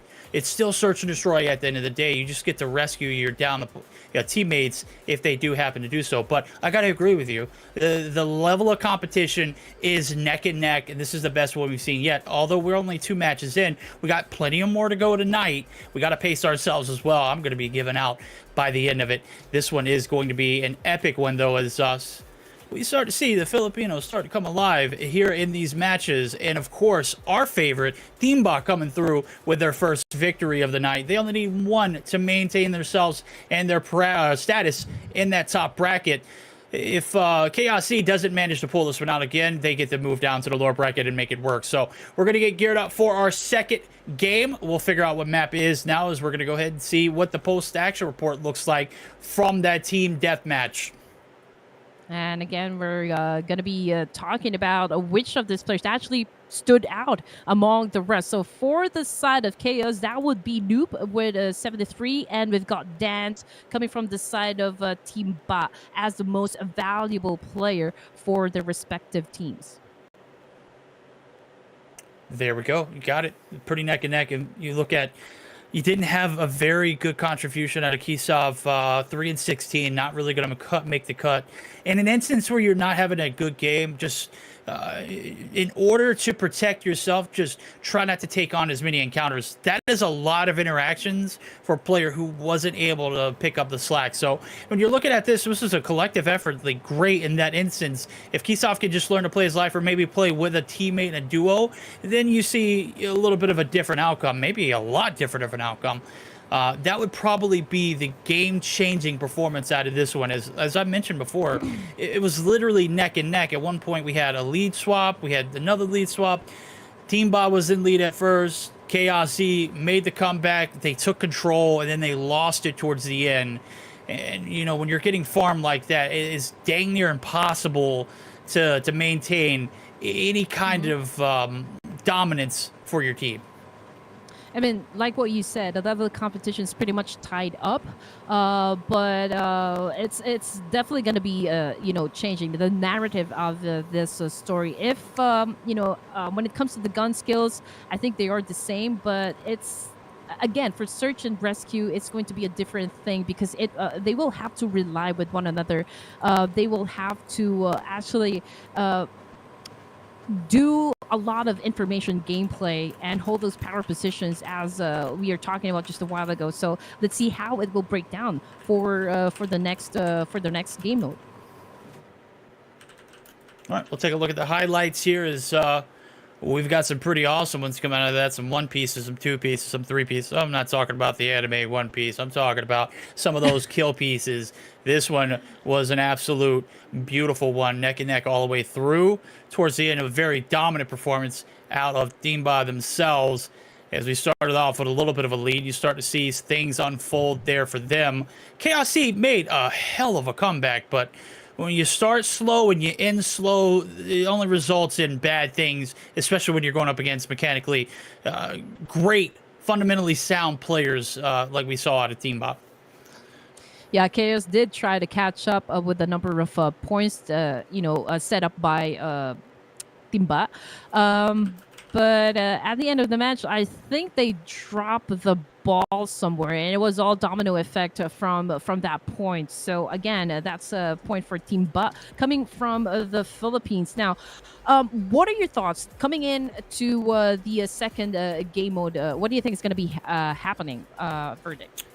If it's just raw gun skill, I've got to roll with TeamBa. If we see a collective effort better than what we saw at map number 1, then I could see Chaos Z coming through. They've got to be able to, what's the old saying? You're only as strong as your weakest link. You've got to be able to, if you are the weakest link, or if you are around the weakest link, you've got to be able to maneuver with them. You've got to be able to make accommodations and play to their strings. So if you're strong as your weakest link, you've got to make sure that you build that link at the very front, so that way you can work the load with other players who are going to be carrying. Oh man, but I'm also just waiting what Cali is going to be explaining to us in just a while. Oh, yeah. But while waiting, again, just make sure that you guys tell us what your thoughts are with what just happened a while ago, because I know TeamBa actually did bring a lot of fans down there in the comment section. I know you guys are rooting a lot for this team to win. So just continue on spreading the love for all the teams here participating for this tournament. Again, let's not be toxic. Let's let the players and the teams battle it out with how they're good at performing in CODM. All right, we're about to figure it out. Search and rescue right around the corner. It's search and destroy dressed up with a rescue element. It's not YOLO, it is YOLOT, or YOLO with a silent T, however you want to say it. There we go. We've got it. It's up on board. We are heading over to the beautiful seaside. Is this where we're going to be playing it? Absolutely. Look at this. The combinations look lovely. Map is just as great. It is coastal. Sorry. Coastal, as we see the wine barrels on the inside of the map. This is also, if I'm not mistaken, a remnants of some of the older Call of Duty maps as well. This one plays out very well as well. It's similar to Tunisia, as it is a 3-lane map, and 3 lanes that are accommodated in different. It was a SWIP just a while ago. Are we going to be seeing another SWIP happen for for this team, TeamBa versus Chaos? But with the kind of gameplay we've seen just a while ago, I do believe that we're going to be forcing a game number 3 to happen, which is, of course, one great thing to witness, because we are going to be pushing both of these teams to break their limits. All right, who's going to be breaking early in this one? Is it Chaos Z? They've already been broken off in game number 1. Will they be able to get their revenge here in game number 2? Let the action ensue. We start to see the defense heavily favoring that A site, and well, player number 5 is about to be bombarded by everybody. But look at the positions he's in. He's going to be able to find 1, make it 2, not quite. Wow, that was a 3-2 split coming from the side of Chaos. It wasn't just as effective, going up against, from that angle. So TeamBa actually was able to defend themselves well. Oh, what a wonderful headshot right there coming from Sampot. And now he's going up for his second knockdown. And I do believe he was able to get that one because Noob just got shut down by Messer right there. Oh, hit marker, lol, feels bad. That was not a great moment, and unfortunately, the attacking side in TeamBa going to be able to take the advantage early here in this one. Is you 5-stack that B site. Once you get in there, there is no getting you out. It is about as hard as it gets, and obviously, if you're going to be holding that lane with a shotgun, it's best to have a support player there with you as well, too. So a little bit of a change up in the approach as we saw a 1-2-2 split. 2 players on the A side about to be out. Stan Z going to be out with the gunny, but is not going to be able to find 1. Is going to be able to get the assist, but Sandpot's there to clean up, and, well, we might be able to get our brooms out here early enough. There's 4 players dropped, and, well, there goes the 5th. He's going to be head glitching there on the staircase. Oh, man. And Vanilla is going to be collecting his soul, and that one was a rather quick round indeed. TeamBa taking the advantage and just running away with it. A, B, it don't matter. They are doing best of both worlds. You know what? Both of the teams are so hot with one another. You know, both aggressive. Just look at how they are actually charging it. Okay, we can see that TeamBa now headed towards B side. It's a possible 5v2 situation right there. So we've got one player knocked down. Mechford goes out of the game. Killbot as well. Oh man, a lot of trades happening. Vanilla was able to actually defend himself right there, but it's still TeamBa that has the lead here with 38 seconds on the clock.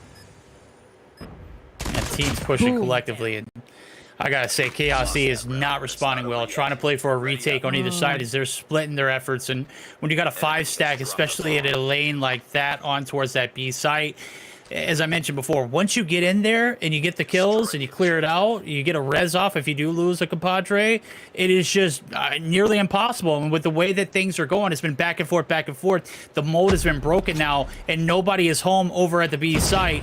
They've tried to collectively push together, and well, it's eventually led to nobody here over at Winery and a free plant here for the side of TeamBa. Oh man, okay, but Heart EZR is there, just really waiting for the rest of the team to actually give him a little bit of support. Oh, good anticipation right there coming from EZR. Was able to get one, and now, oh man, all of the players coming from Chaos just got picked off one by one so fast. It is still TeamBa that gets the point. I mean, hey, they've been throwing a curveballs right there. They threw one right down the pipe. Nobody home to reciprocate.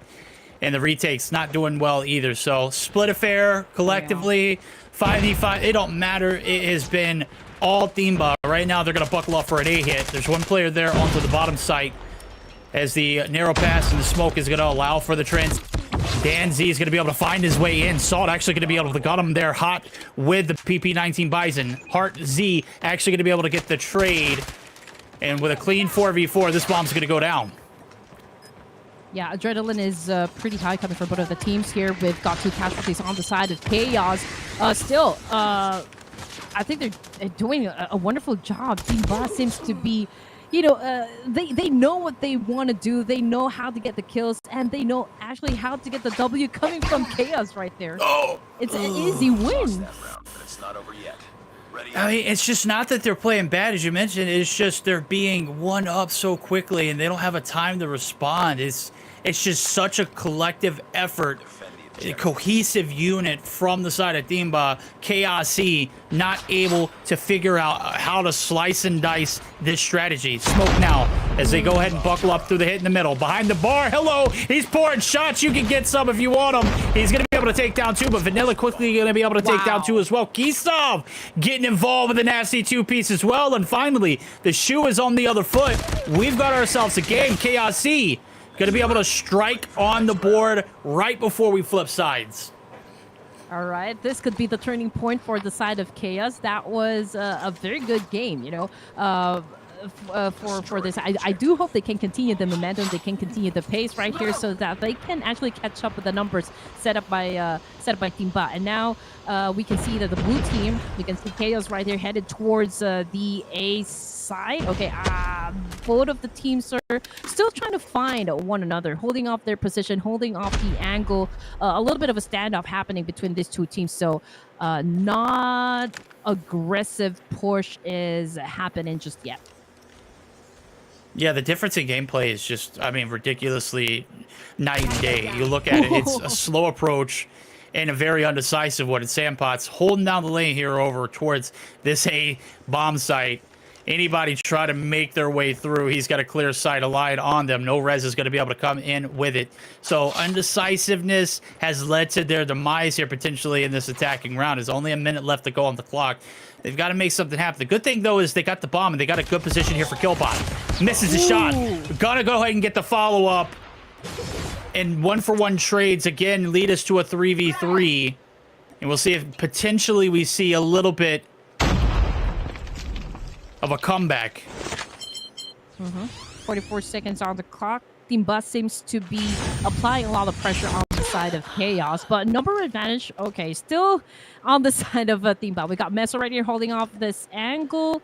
Nobody contesting just yet. We've got Noob, possible 2v1. We're just waiting to see if he can actually get the confidence to actually push in to get that fight. Here comes the attack. A little slow on the trigger there. Now Messer goes in for the charge. I think he was able to shut down Noob. So yeah, 6-1 again in favor of TeamBa. Well, we thought we had a competitive matchup after that team deathmatch. This one, I'm not saying it's not competitive. I'm not saying it's not close. I'm just saying it's not what we saw in the team deathmatch. In the search and rescue, looking like it's going to be the same outcome required of it. Chaos Z, Noob trying to make his way through the smoke, trying to get behind enemy lines, not triggering any kind of sound as though I think he's going to be out. Dan Z is going to spot him, and well, he's just not to turn and burn. The Growl absolutely frying him. And the first bloods favoring yet again the team in yellow. That is TeamBa. They have taken the advantage yet again. They might be able to shut this one out here.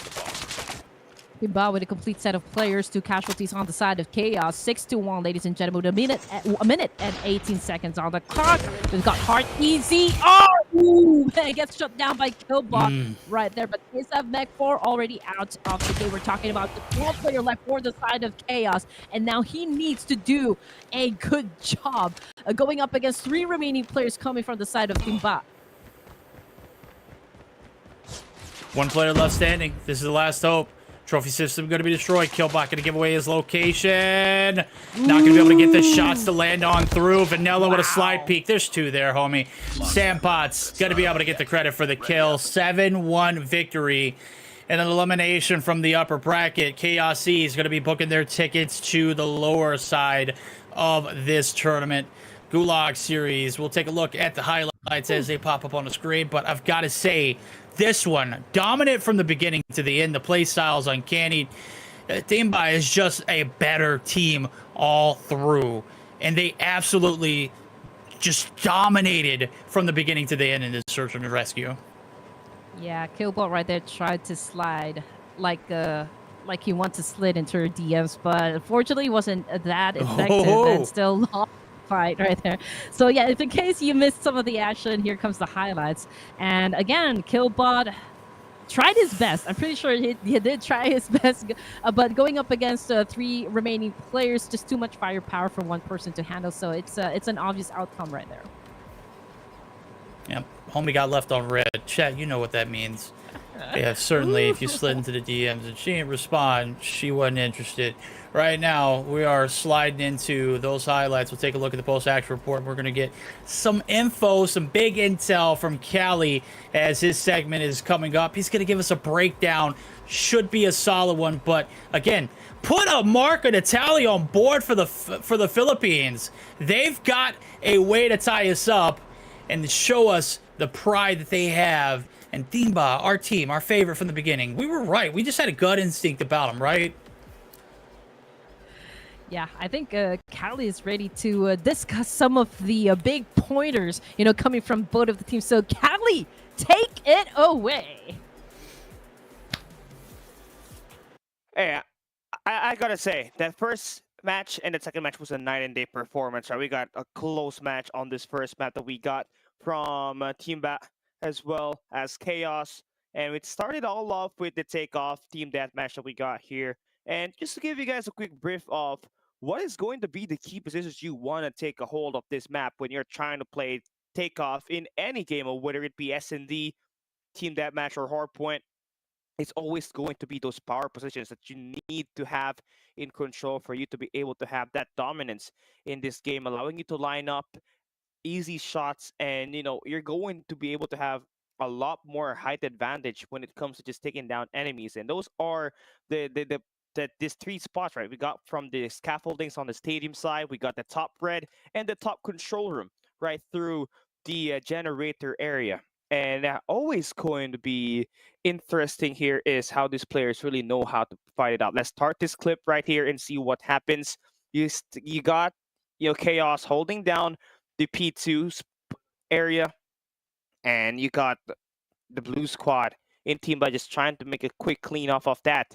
And this is super important because you not only do manage to eliminate some of these players, but also do spawn them out and get yourself that height advantage.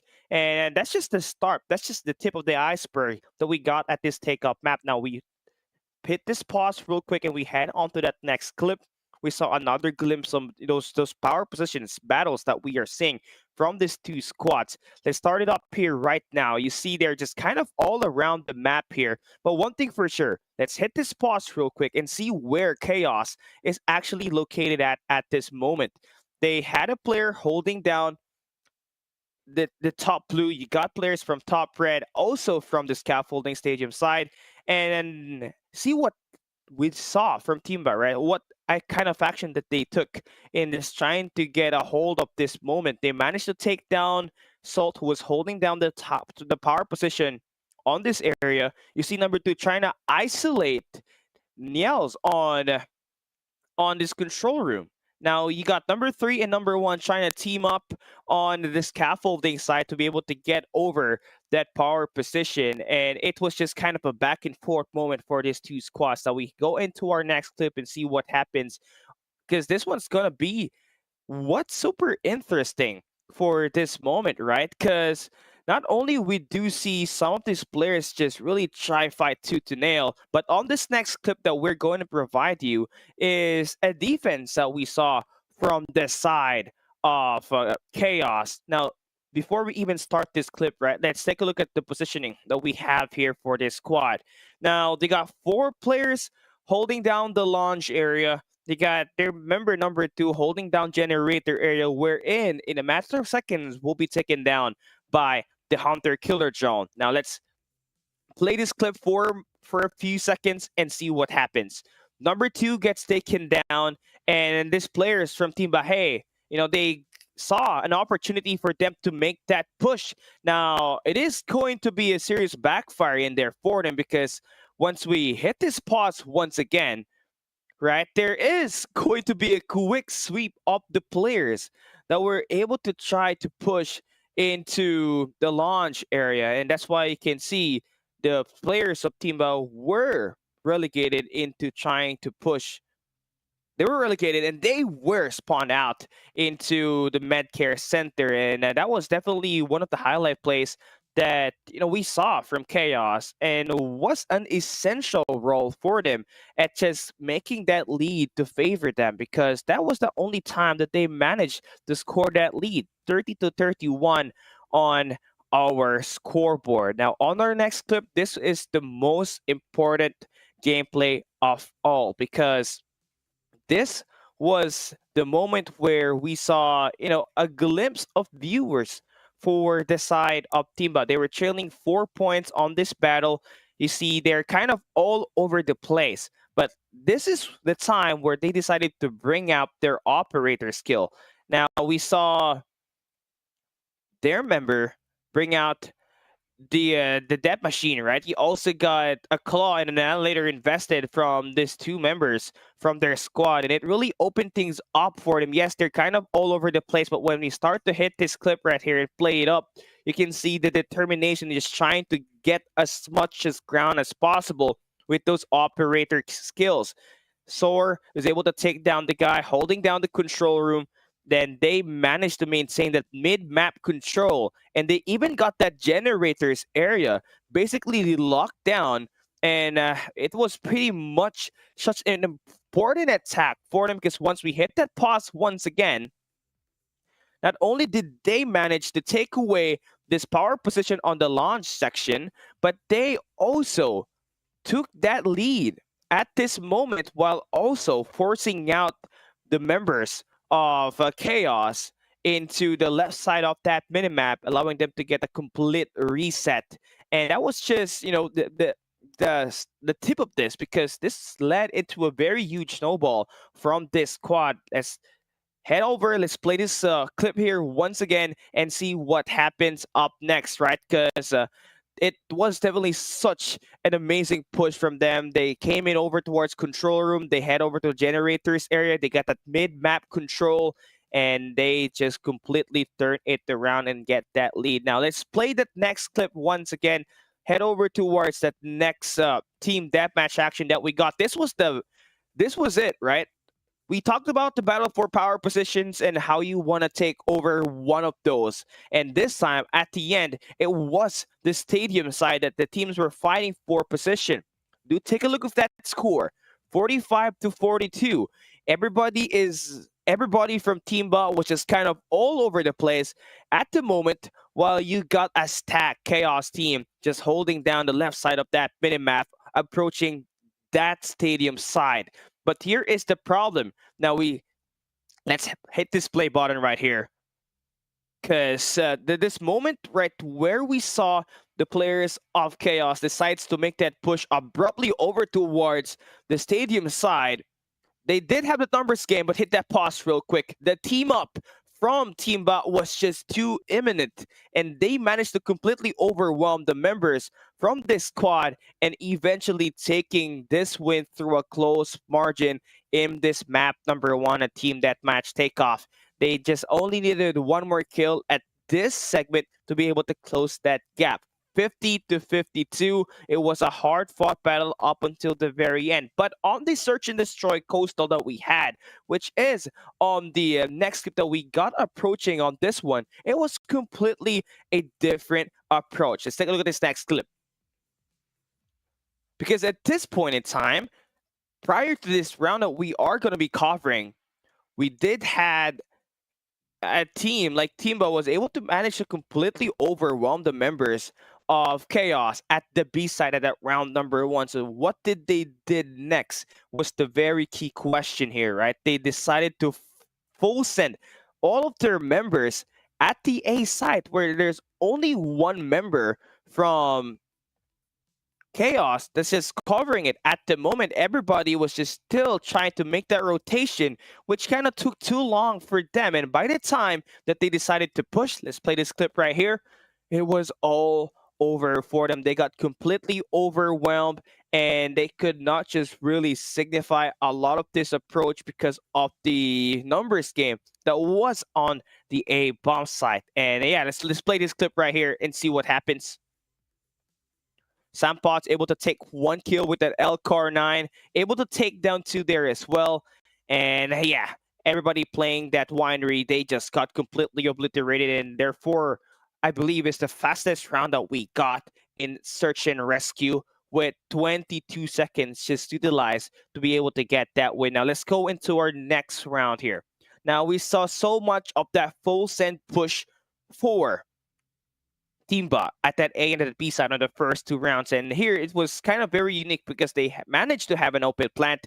They decided to put that bomb down at the B site, where they managed to really put in a lot of that great defense, right? B side is going to be the main focal point for the team of Chaos as they try to get that rotation. Some of their members are going to be coming from that mid, one from the flank, but the major thing here that you need to focus on is the defensive hold that was visible for the side of TeamBa. Number 2 was holding down Wine.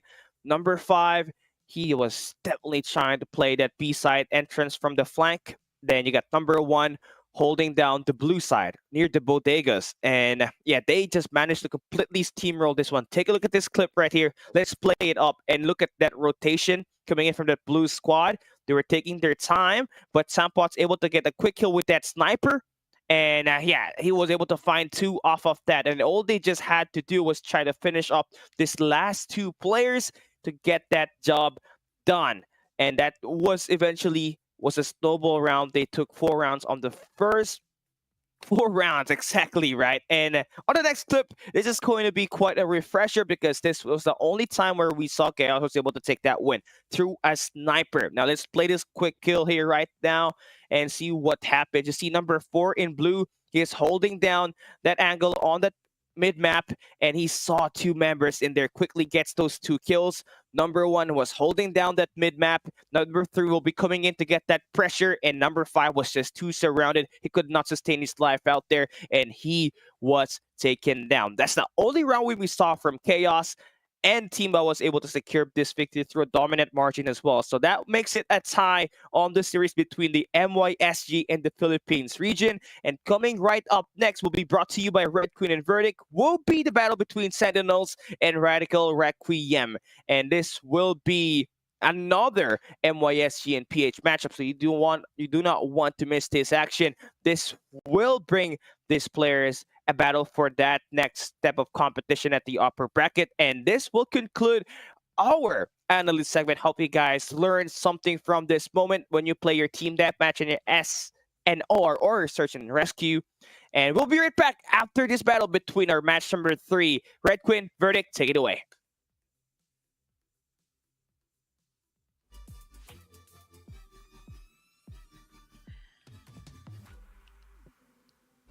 Muted in there. There we go. I'm sorry, chat. I was having a little bit of a blunder. But you could read my lips. Come on now. You got to know when Cali breaks it down, it's an absolute masterpiece. Gotta love the passion, the knowledge. If you're not getting the analyst segment knocked down, you got to go back and rewatch it. It's great. You need to VOD and review and make sure that you got on your P's and Q's. It's certainly going to take a tidbit of information, but tidbit of information led us to a draw so far for the Philippines and Malaysia and Singapore. So far, we're 1 versus 1 in.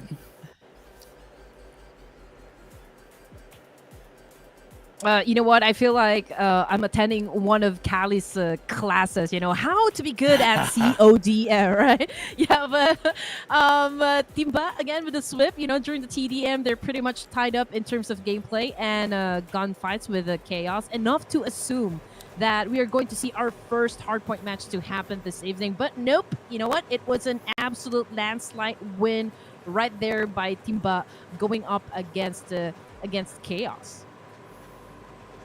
You're absolutely right, and that's going to lead us to our next matchup that is going to be at hand. I'm not quite sure what he said was, but we will have Radical Requiem taking on the likes of, who might you ask? That's right, it is on our screen. We'll have to see it now as we introduce Radical Requiem, Malaysia, Singapore representatives. As we got Dragon Z, Danielle, Donk, Akmal, and Imi.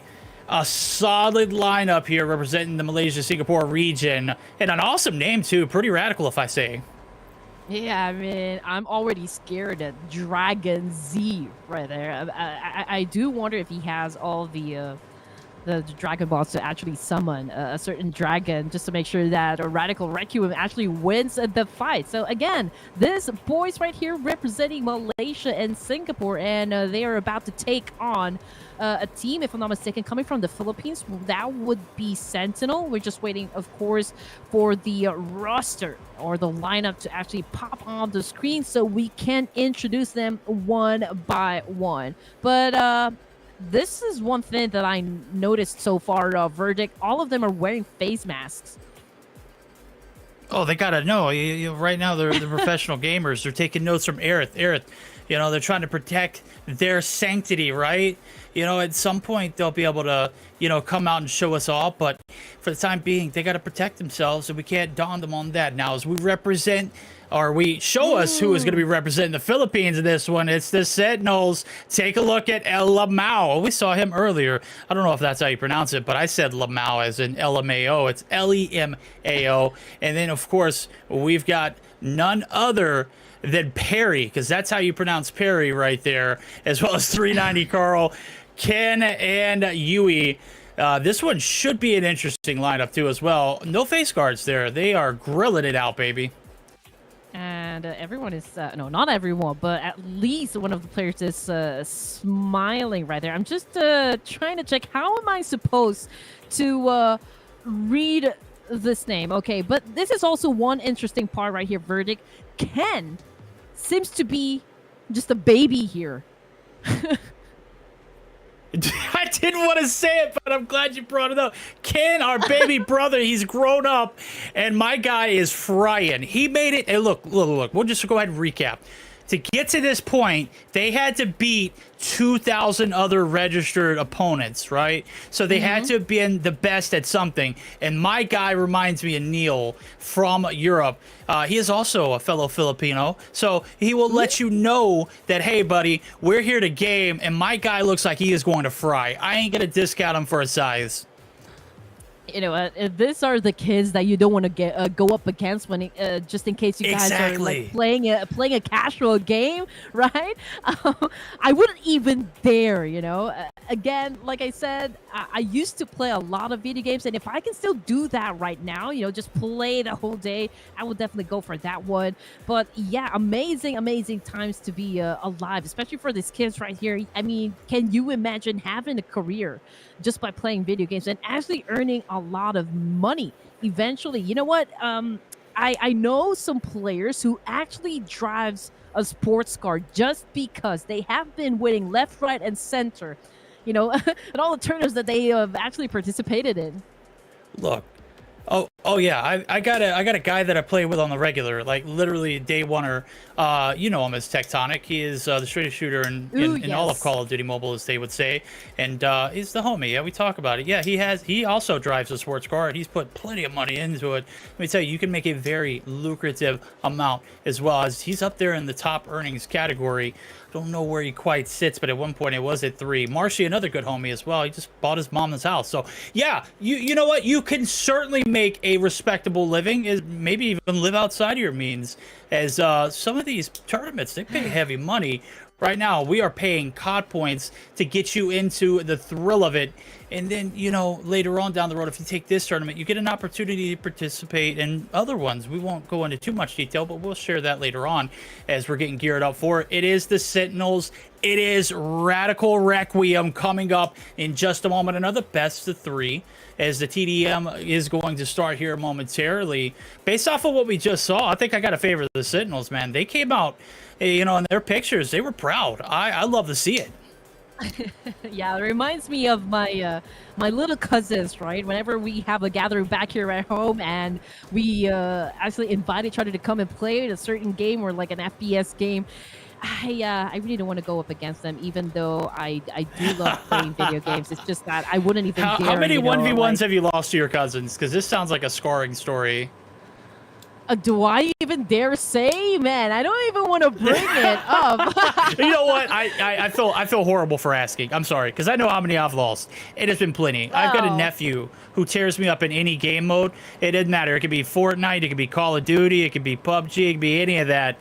Literally, it could be any title. And I swear, he will wipe me up and down the floor. He's only like 10. So these gamers nowadays, they start off a little young. And I've got to say, they are absolutely frying. Let's see what the new and next upcoming talent here in the Garena region. Right now, it's going to be a battle of the Philippines taking on Malaysia and Singapore. And this is going to be for the tiebreaker as we head over back to takeoff. As you can see, the control center, all of the NASA equipment, some of that launching material. We're going to see somebody take off, and we're going to see someone fall short.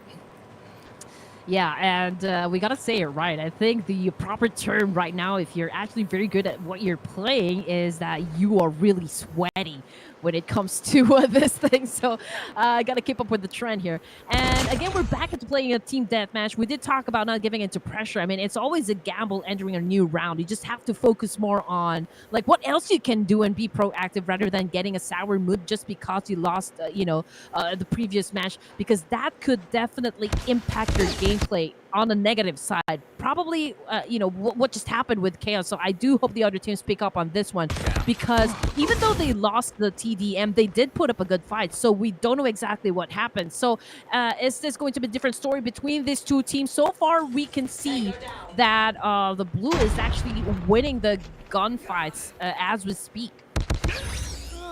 Yeah, that's Radical Requiem. Not to be confused, the RR, Red Ribbon Army. No, that's not here. This is Malaysia, Singapore. Could be, but they rather went with a little bit of a radical name. And right now, they're playing radically. Donk 111 going to be able to find the quick scope on the Ken. The follow-up shots there on Lamau makes them pay the price, though. So 11-6 now as we start to see the battle outside of Big Red going down. Akmel going to be able to find one there in return, make it a two-piece for him. Dragon Z going to be able to take down another in a back-and-forth affair. However, the lead has been anything but. It has been a dominant performance so far off the rip, as they has doubled their opponent's score, and it's continuing to grow. Radical Requiem taking charge early on. Akmal as well as Dragons, he seems to be leading up the team here with the number of points they've already set up. It's 20-9. And they continue to do or like gather, secure a lot of points for the team. But that was a very good shot coming from Ken, shutting down Dragon from that angle. Donkey 1-1-1 got shut down by Lemo, followed by Nikushimi Yu. Oh man, that is a mouthful right there. It's 22-11 in favor of Radical Requiem. Okay, let's see if they continue to grow the lead. It's a mouthful for us. For them, they're just shooting shots. They don't have to worry. Let's see if the next shots hit. Lamau, gonna make him laugh right in the opponent face, right onto the red side. AK-47, not good enough for the second. Nimi gonna be able to find a two-piece there as we continue to see Radical get control of this one and never look back. Doubled and then some now as we start to see a little bit of an out and open abundance battle. Map is going to be controlled heavily in blue, and a little bit of a split spawn is going to be a split decision on who's going to win the gunfights. Dragon Seed knows there's one back in the deep. Perry going to be able to escort himself out, and back to the respawn he goes. Predator missile inbound. Gap starting to be significant at this point in match, 38-17. Moving over to Lemao right here. Ooh, got shut down by Donk, a 1-1-1. And now, ooh, that was a good follow through again, coming from Donk 1-1-1. Oh, or coming from Akmal on the other. It's two-piece kill right there. Ooh, crispy. Doc, let me see what you're about, homie. I love to see it. You gotta have to add another one to your name after this one, because, man, you've gotten +1 so far. Carl gonna be able to shut down Dragons. Akmal and Donk gonna get involved again. Akmal is gonna be finally taken down as he was on a little bit of a tear. Nikushimi is gonna be shutting down one as well as the operators are out.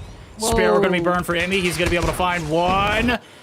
And Dragon's going to be taken down. That's going to be 50-21. That one was over with rather quickly. That was probably the quickest game of team deathmatch we've seen all day. Yeah, I agree. That actually broke the record just a while ago. This is the fastest TDM match that we've witnessed so far. And very easy for the side of Radical Requiem. I mean, they didn't even find it hard to actually eliminate all of the players all at the same time. No, I absolutely agree. It was Radical Requiem from the start. And then towards the 80s, saw Donk 1-1-1 was an absolute nightmare to deal with. I think on our report, his name showed up. It should have showed up twice. They're going to have to add another one to his name because bro was cooking. Dragon Z also on that report as well, but he's going to be outshined by Emmy, who comes through with a 10-2 record there with 3 assists. Absolute beautiful score line on the left-hand side of the screen. Malaysia, Singapore striking back quickly here as they take an early advantage. And the powers that is of Singapore, or of the Philippines rather, not necessarily going to step up to the battle. Sentinels not necessarily going to be able to fight in that team deathmatch, but they're going to be able to find themselves redemption here in this next game mode potentially. Is it going to be our third sweep for this evening? I got a little disconnected there, but yeah. Is it going to be our third sweep of the evening? You know, I would want to see a hard point match happen, but I guess we'll just have to wait for that one. Again, that was a very fast game coming from these two teams. Sometimes, you know, I'm already speechless because I don't know what to say anymore with the rapid response coming from all of these players and the way that they eliminate each other is just really fast, like the Flash. Hey, they said to hell with the strategy. Let's just go with the gunny, bro. And it worked. Radical Requiem. I mean, they literally made their opponents disappear like that. Got to have been like a 4 or 5 minute game. I don't know what the timeline is on that one, but we saw a little bit more of a drawn out approach in the Arsenal that we saw in our first matchup. It was very dominant, but it still wasn't that quick. And then the second one, it was a neck and neck. This time around, we might be going for a world record here in our best of 3. Could be another sweep. I've kept my broom out just in case. And hey, maybe, who knows, maybe we'll get buckled up for a little bit of a reverse one as well, too. So the brooms are going to continue to stay out all night long. We're going to figure it out, though, as game number 2 going to be coming up here momentarily. It is a little bit of a lead rolling in favor of Radical Requiem. And I said Sentinels earlier on. I'm still going to stick by them, but Radical handled business pretty well in that team deathmatch.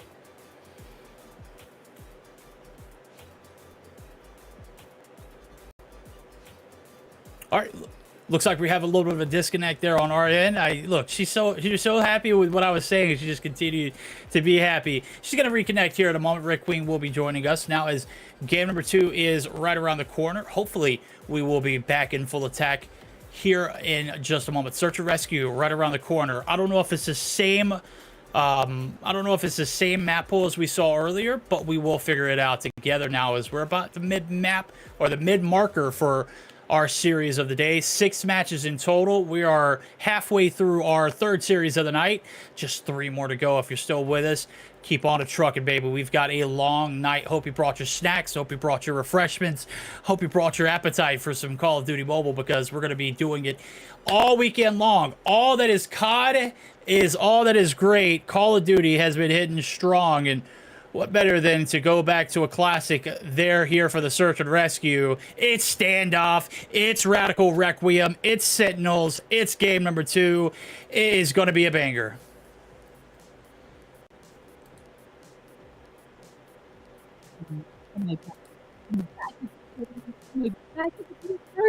Sounds like we got a little bit of that Red Queen action in the background. Is that what we hear? Yeah, finally back. What did... Yes! It's your weapon up to search and rescue. So I'm finally back. I did panic a little bit there, but everything's okay. Back in the game, ladies and gents. You know what? They can disconnect you, but they'll never be able to nerf your Red Queen. You have been absolutely killing it tonight, okay? They're just trying to find a way to level the playing field. Let me get my shine, okay? That is just what the COD gods are telling us. As we head, this is a familiar map. I know you're all over this one. If you played Call of Duty at any point in time throughout any timeline, this map always makes its way into the pool whenever it is available. It's Standoff, the beautiful map located in Kyrgyzstan, which is northern Russia. So this one, they're going to be nuking somebody at some point, but right now it's a 3-2 split on the backside. We got what looks to be this Radical Requiem on the attack off the rip, and Emmy, well, let me just tell you, he's trying to win an Emmy for the performance of Gunnies. That one was undeniably sweet. Okay, here we go. We've got already 1 casualty on the side of Radical Requiem right here. So number advantage goes to the Sentinels. Dragon having a little dance with the devil right there. I think he won the fight. Yes, he did. But unfortunately, he gets tagged as well by another play coming from the opposition. It seems that Radical Requiem just lost their advantage and now working on to this Lamau right here. But good way to defend himself right there with an amazing headshot. So 23 seconds more on the clock. What is going to be happening? Oh, this is going to be a 1v1 situation, Verdict. It's a nail biter. COD timing of all COD timings. A res going to come through. He's going to go ahead and stick it. Here comes the push. Daniel, can he get there? They can't. And what was looking like a big brain play actually was a waste of time. We've got a little bit of upset on our hands. Big brains out of the Sentinels. Oh, man. I think he should just went and actually just get into a fight there. Oh, man, that was a missed opportunity. But good thing for the side of Sentinels. Now here comes another round for both of the teams. Moving over to Daniel, holding off this position, holding his holder rather, gets his kill. I think he will try to find some more. Oh, spots one. Oh, but completely missed to shut him down. Oh, no. We didn't catch the end of that tail end of the fight, but he got a 2-piece. Daniel, good for 2. Bombs down. Advantage. Emmy says, I will do it all by my lonesome. Lamau, no clutching here, buddy. We know where you're at, and it is inside the deli you go. Outside, you still get chopped up. Served to the dogs. But we're tied up. Sentinels falling shy of a miracle story there in a 1v something, but Radical Requiem, they handle business this time. They have no questions about it. Okay, good start so far coming from one of the teams here. Nick Hashimi just went for a spray. A little slow on the trigger there. Remy actually was the one who shot him. Now, Dragon Z also with a very good follow through. 2 casualties on the side of Sentinels, and I think Dragon Z just actually planted the bomb, so we'll just have to wait and see what's going to be happening next. Oh, from behind! Oh, you have to grow a pair of eyes at the back of your head, just so you won't be missing any of that action, and there you go. Oh, man, 2 points for the side of Radical Requiem, just like that. That would have been a better play, Ken, but you got to kill him a little sooner. If you're going to bait your teammate, you got to get the kill before he kills your teammate, okay? That's the rules of the game right there. It was a little bit of a missed opportunity. Nonetheless, he does get one backstab. Doesn't result in the victory. Heavy push over towards the 8 side. We got a little bit of a showdown. It is a knockout. It is a punching brawl. Emmy not going to be able to get the kill in a quick 16-second round. Kind of go ahead and ring the bell. It's over. Round number 4 is in. Radical Requiem are here to play as they take yet again another round. You know what? It's action right off the bat. Kind of reminded me at the opening introduction for X-Men, but they're just really went head-to-head with a kind of exchange. It's a 3-2-1 still in favor for the side of Radical Requiem, and now one casualty on the side of Sentinels right there. Carl was able to actually evade that shot, but not long enough to actually survive that one. It's 3v4 situation right now, Verdict. Oh, Nigushimi going to be able to find the trade. Emmy's going to get dropped. Headshots coming in galore. And it's a 3v4 for the retake. Reds does come through on one of the players. They're not going to be able to get another. The trades are coming back in. It is Radical Requiem. They're going to be able to hold their ground. Lamau, can he pull another trick out of the hat? Is it a bunny rabbit? Is it something else? No, it's not. It is going to be Kansas City as he's shut down, denied. 4-1, Radical Requiem just playing better as a cohesive unit. Yeah, Daniel with a takedown, like the Undertaker right there, 4-2-1.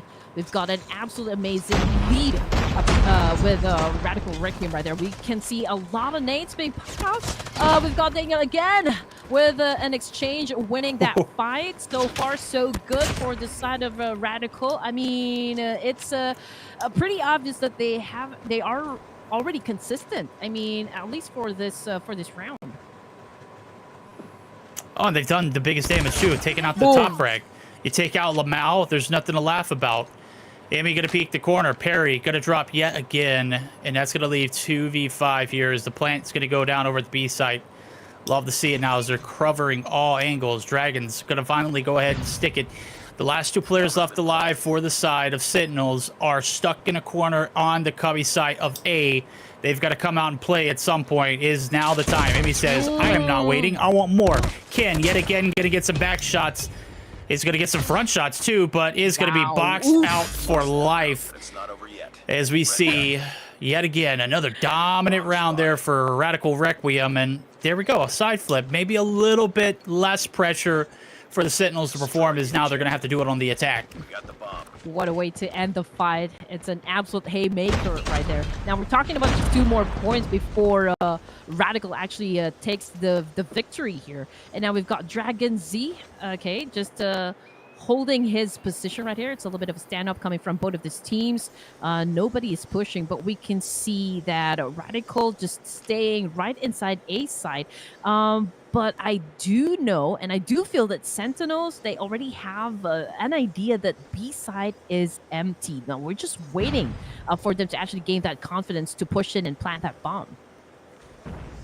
Yeah, they don't know it, but they should here at a moment. On the other side of the map, you see it. They're conglomerately stuck right here on the A side. They have full invested. They say, you know what? We'll rely on our gunnies here for the retake. We'll take our chances. No casualties as of yet. A lot of times wasted, and unfortunately for the Sentinels, they have not made their way towards the bomb site. You plant that bomb, you have a little bit more of an advantage regardless of how many players are alive. And well, right now, we're just twiddling our thumbs. Something's got to go. Where's the hit going to come from now? Here we go. Again, nobody is moving in. But Dragon Z, got shut down by Car from that amazing distance right there. That was a long-range shot. Okay, now things are already moving. We've got Nikishimi. I hope I said that right one. Headed towards the A side, and now we are seeing a showdown happen between the 2 teams. But Nikishimi just went down. Oh my goodness, this is a trade-off happening back and forth. Daniel goes in for that shot, and I think he was able to actually get that 1 kill. Goes in for the 2. Ken just missed that one.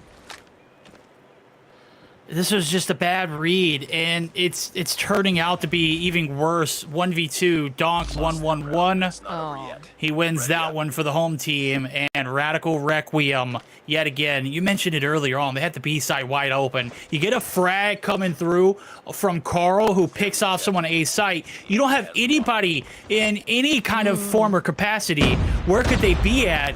And of course, you don't have a line of sight over towards that A site, but you push it blindly, and it led to their demise. Right now, they're trying to play for a little bit of bait and switch. No switching going on, just bait. And guess what? The fish are biting, and you're not reeling it in. Lamau going to be able to shut down another there.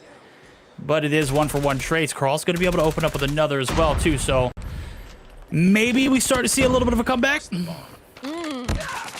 I think we spoke too soon because a while ago it was just like the number of that goes to Sentinels. No.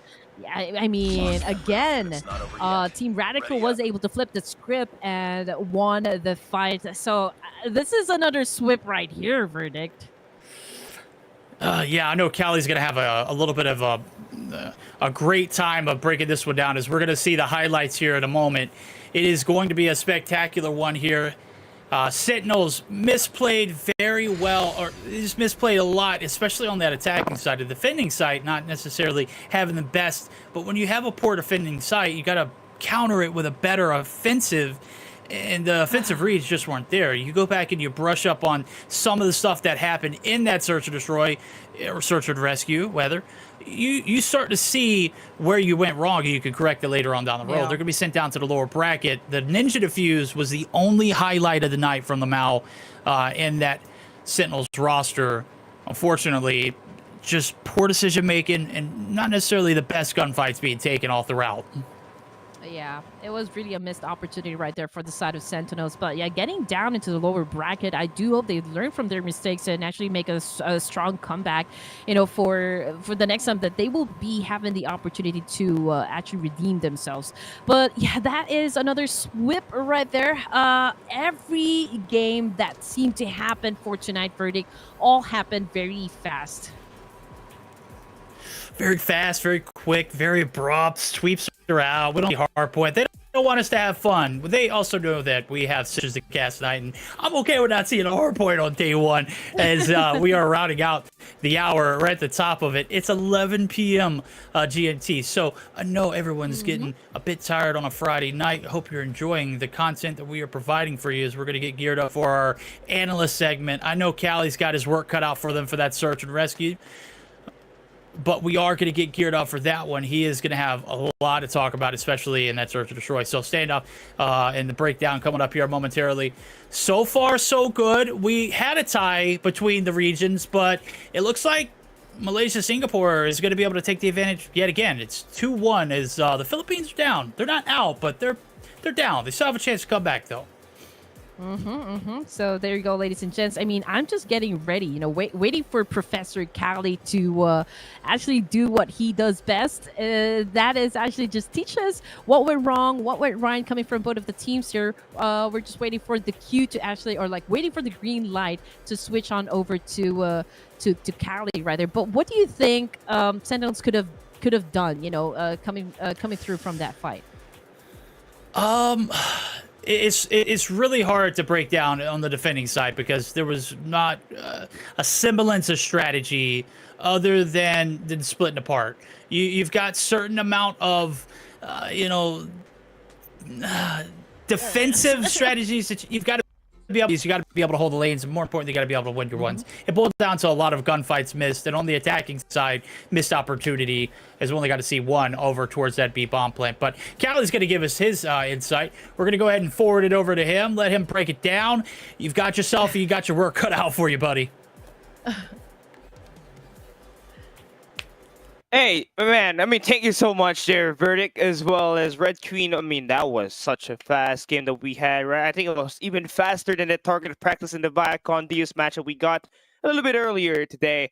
But yeah, I'm very impressed with what I'm seeing from the MYSG region by far. I think this has been one of the, most confident, most dominant performance that we've seen at the team deathmatch, especially in that take-up map where there's so much verticality, right? And Royal Requiem was able to take that 2-0 sweep up against the boys from the Philippines. And remember, I talked about to you guys about the power positions held in takeoff, right? That will be from the control room, the launch area, second floor, and the scaffoldings. Yeah, just throw it out the window because every time we saw Royal Requiem played in this team deathmatch takeoff, they were steamrolling this competition. I only got 2 clips from you guys, but this is just more than enough to determine what kind of angle where we see Royal Requiem decides to go in for that attack. Now, we started all off here at the battle for that scaffolding position where you got all 5 members from the boys on the yellow squad just decided to get that push, right? Then we have 2 players trailing behind there from Royal Requiem over towards our stadium. And then when we decide to play this clip, right? This was just a big premonition on what this team can really pull off in this battle. You can see number 3 is holding down the ground floor. Let's hit this pause real quick and see how fast this happened, right? Number 3 was able to get on the second floor, and it was just such a devastating blow that we just see from them. Let's hit the pause on this clip here, right? And see what just really happened. Number 3 is able to get away with so much of these kills. And 2 of his members, 2 of his teammates are all going to be coming from the loading area where they got sights on the players holding down the stadium side, while number 1 gets to push out over at the stairs.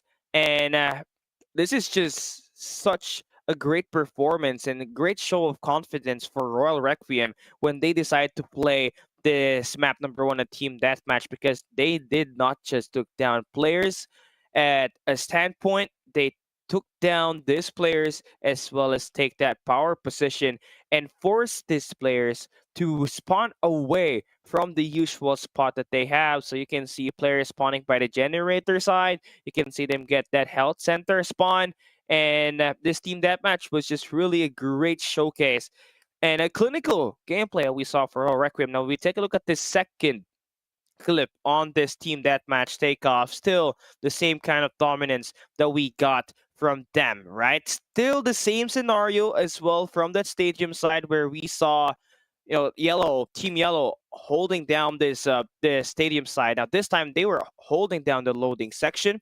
That is going to be 4 members that will be inside while number 2 is trailing behind.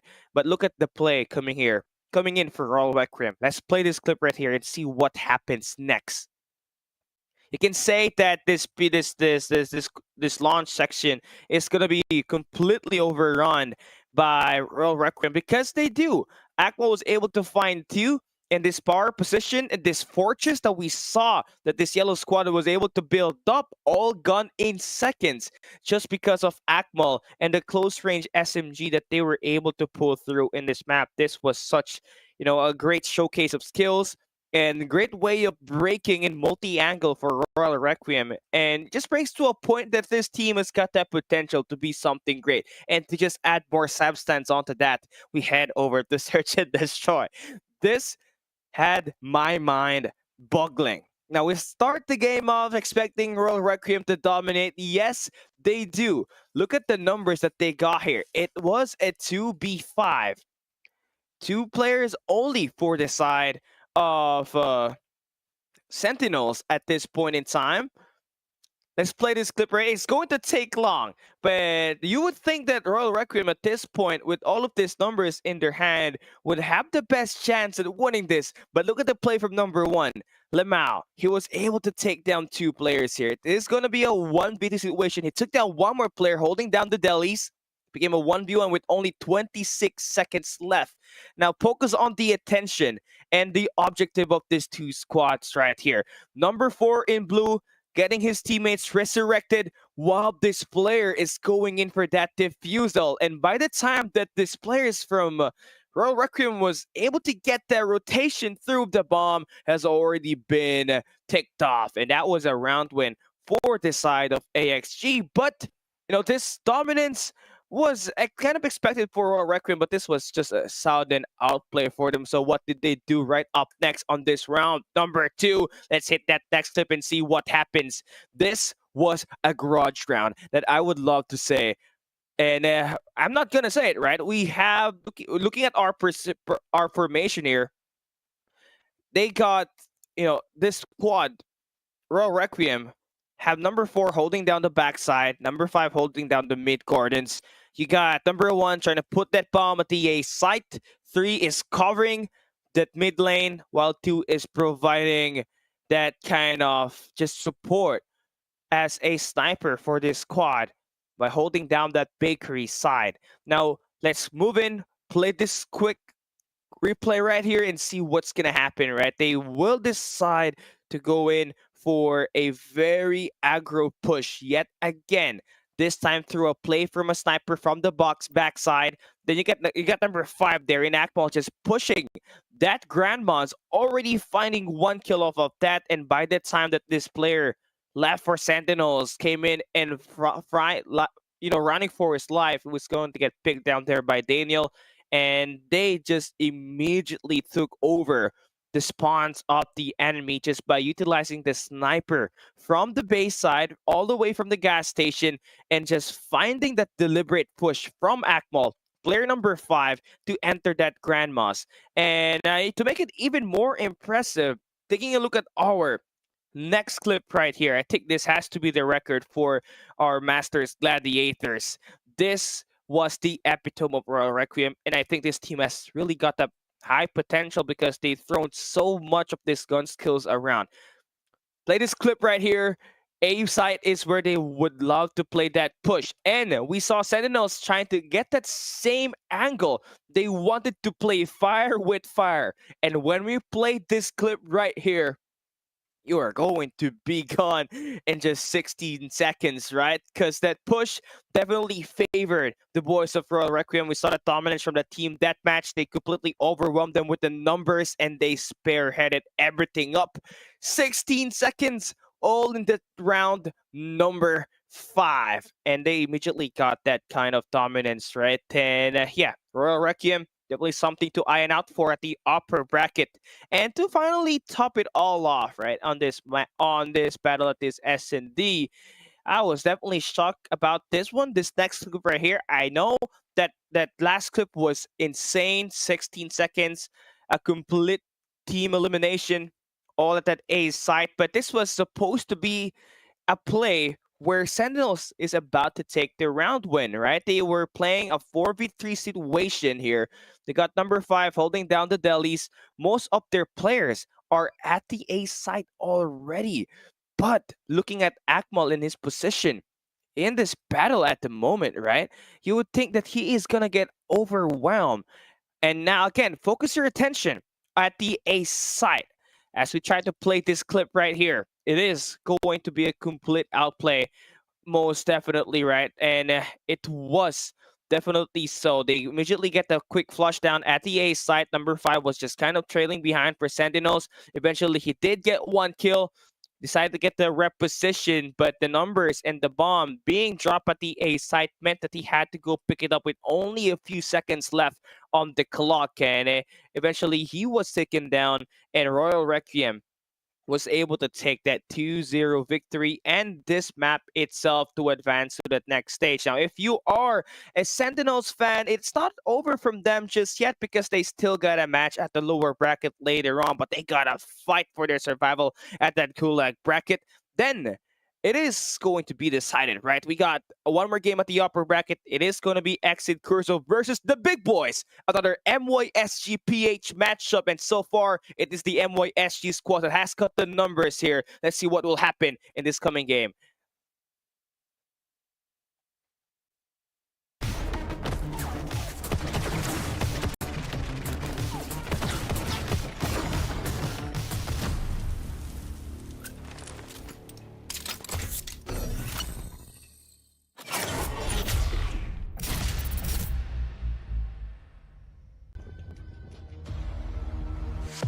Ladies and gentlemen, your champions!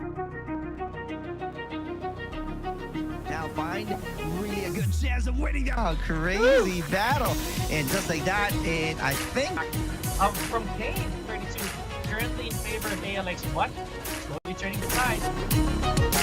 Logan breaking, they take the win! Look at that rage, getting 1, getting 2, getting 3, and What a right! play! What a mega! Back-to-back champions of the Arena Masters!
win! You're champions! Now find really a good chance of winning that. Oh, crazy battle. And just like that, and I think... From Kane, 32, currently in favor of ALX What? Slowly turning the tide. Logan breaking, they take the win! Look at that Rain getting one, getting two, getting three, and What a Rain! play! What a mega! Back-to-back champions of the Arena Masters!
Aha, chat, you thought we were just going to make you wait another 5 minutes for more action? Absolutely not. We are back live. Can we get some hype in chat? We've got our final upper bracket matchup of the night.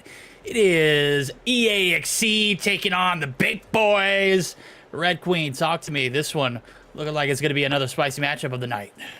Yeah, I'm one of those people who thought we are going to be in for under 5 minutes, but yeah, it's a good thing I actually turned to my headset right there. But you're right, we've already seen some of the teams go at it. We've seen a lot of upsets happen. But, ladies and gents, it is not the end just yet for day number 1 of the playoffs. We still got Big Boys taking on EA XCEED KURZO to go through Deathmatch and SNR. So far, verdict, it was a swift win from the previous matches, but will this match, however, finally...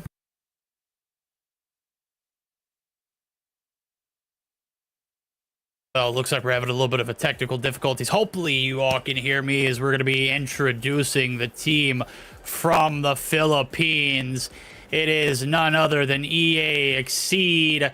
As we take a look here, we've got Faker, we've got Tails, Robbie, Faker again, and ADR. Let's go. We're going to have some graphics issues fixed up. That's not WPM Prim. That is EA XCEED, chat. The team from the Philippines. Okay, yeah, we know because we've actually greeted that baby-looking face right there. And if I'm not mistaken, right, that is, what was his name again? Was it Akmal? Yes. Yes, or I believe. I cannot remember. Yeah. I We do just remember the remember face of that he names. resembled Neil in the sense of how massive he was in stature. Yes, sir, that is right. But yeah, I mean, a while ago it was like as we've mentioned a while ago. At this point, things are starting to take form. Teams on the winning bracket have already showed us what they can do, already giving us an idea what kind of battles we are to expect to happen tomorrow, which is making everything all too exciting for everyone. You know, for those teams in the lower bracket, verdict, best of luck. You still have a chance to make things happen for the team to grab a slice of the pie. And just like we mentioned a while ago, this is not the end of day number 1 just yet. No, we definitely got 2 more matches to come up, and unfortunately, 2 teams will not be making the cut into day number 2. Right now, we're trying to figure out who is going to be facing off for their lives. Is it going to be a XCEED, or is it going to be the Big Boys? We're going to be introducing them, representing the Malaysia, Singapore region. Should be an exciting one. I would love to see if they've got what it takes to take the pie 3-1 in the advantage of the region, as we start to see Their team pop up. That's not Radical Requiem, chat. That is definitely Big Boys. They're going to be popping up on your screen here in a moment. If they're not massive, I'm going to be highly upset.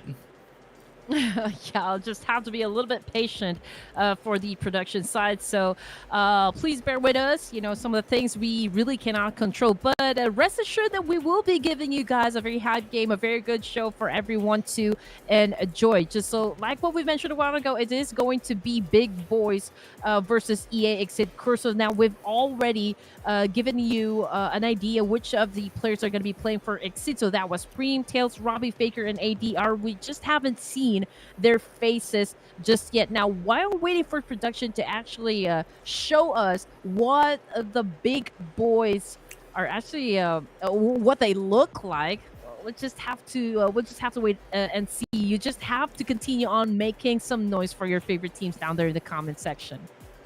My guess is going to be they're very thin. The Big Boys is actually just a way of disguising their stature. They're not really big boys. They may not even be boys at all. We don't know. We'll have to find out. Does it matter? No. It's all about the COD gameplay, and everything is COD in this great COD weekend. Plenty of just crazy Call of Duty things going on in the Call of Duty universe this weekend. And of course, it wouldn't be Call of Duty without a lot of arena action. We're getting some Community Gladiators coming through, and well, is it going to be the Big Boys left standing here in this Gladiator event, or is it going to be the EA XCEED representing the Philippines? We're about to find out now, as Takeoff is going to be our map of choice here for the team deathmatch. Whew, I'm just going to pretend we are at a LAN event, filling up the vibe coming from the audience, because you guys are pretty hot down there in the comment section. Now, here we go. Another team deathmatch coming from the Big Boys and also coming from XCEED right here. Both the teams already headed towards the central location of the map right here, getting into position. A lot of smokes already popping in to conceal their location, or like for their location not to be compromised. We've got Faker on your screen pointing up his guns. Nobody in his line of sight just yet, but ooh, possible exchange perhaps. We'll just have to wait to see boys drop. Okay, here we go. Faker with a 2-shot, with a 3-shot here. Oh, no! Let's see if we can actually get it done. Okay, that's the end of the line. All right. Yo, Tails. Get our Big Boys. Ryan actually going to be able to slice him up like a tomato right there. Unfortunate there for the boys, as he was on a little bit of a spree with the KRM. Finally, a little bit of a bounce back. EA XCEED are going to be able to take the advantage and continue to run with it. Faker going to get dropped. Big Boys now dropping left and right. And ADRQ going to be able to find the trades of return. Doubling the score. It is the Big Boys taking a big lead, jumping out to a big plot twist for themselves, as they are going to be gunning and running. Certainly a very exciting one there, though, as EA XCEED absolutely slamming them at the moment. Oh man, that was a missed opportunity for Vapid Rider to actually get a 3-piece kill. I mean, they lined up practically in front of him, but let's see, Big Boys drop again with another shutdown. He chopped up that player like a tomato there. Big Boys, Lem just got knocked down, courtesy of XCEED. Robbie, WPM, Prim also got a kill under his belt, but Vapid Raven followed that kill as well. There we go, Big Boys. They like all the fixins on their plate. Let me tell you, burgers, everything alike. Right now, they are getting a plate full of EA XCEED, and let me tell you, they bit off more than they can chew. They're getting pieced. Shotgun gonna come right back out for Faker. Another faking about it. He is gonna get shut down, and Raven and squad, they're just left to their spawn. Look at this split kind of come through. They're all literally spawning in and not being able to move out as the full court pressure is being felt. It is EA XCEED. They are coming out very dominantly, and the Big Boys, well, let me just say, they look little in comparison. Oh man, things are already starting to look red as a tomato, because this is looking to be a bloodbath coming from both of the teams here. 33-17 in favor of XCEED. Man, they continue to rack up a huge number of points. Can the Big Boys catch up? I don't know. They're going to have to do something else. You say tomato, I say tomato. Right now, their shots looking like potatoes or potatoes. It don't matter. Either way, right now, it's a little bit of a comeback that is going to be having a brewing from them. EA XCEED giving them way too much to handle. Things are getting sloppy. And some juicy shots coming in. Faker, ADR. They are just wreaking havoc into the spawn. And buddy, oh buddy, they can't hide. Big Boys out in plain sight. Getting gunned down. Tails gonna be able to fry them on out. And this one, the last 4. Let them cook, let them burn. Purifier is gonna be out of commission. But hey, you know what? You only need 2. Let the claw do the work. Oh man, I was just about to say that there's no stopping XCEEDing at that point. I mean, they have clearly exceeded expectations right there. It was again another swift win for that team, and man, what a way to open up the match here. Oh, what a way to open up the match. That was a stomp. That was a beatdown. That was a bloody pulp. That one was disgusting. It was all EA XCEED all throughout the game. A little bit of a comeback towards the end, but you got to start fast. You can't start slow and then end slow. You got to start fast. You got to establish dominance early on, and dominance was established early on. EA XCEED absolutely let them have all the smoke and more. And there's that feed from Faker. Good night. There he goes, the 3-piece. Yeah. And there goes the size, slicing them up like a tomato, like we mentioned. Just an absolute beautiful display. What could have been a 4-piece, going to be left to a 3-piece. And you know what? We'll be accepted. And, that one is probably one of the clips of the day. Oh man, he almost went for a 4-piece shot right there, but that was an absolute, best highlight for me. The kills that Faker did is just absolutely wonderful. Okay, post game, we're looking at the stats right now coming from both of the teams. Most valuable player it goes to ADRQ from XCEED, and we've got, of course, Raven from the side of this is Sentinel. Oh, sorry. This is again WPM. Oh, sorry. I kind of lost what. Oh, team it's that's the Big Boys. Big Boys. The Big Boys. Good right, old Big okay. Boys and EA XCEED. XCEED.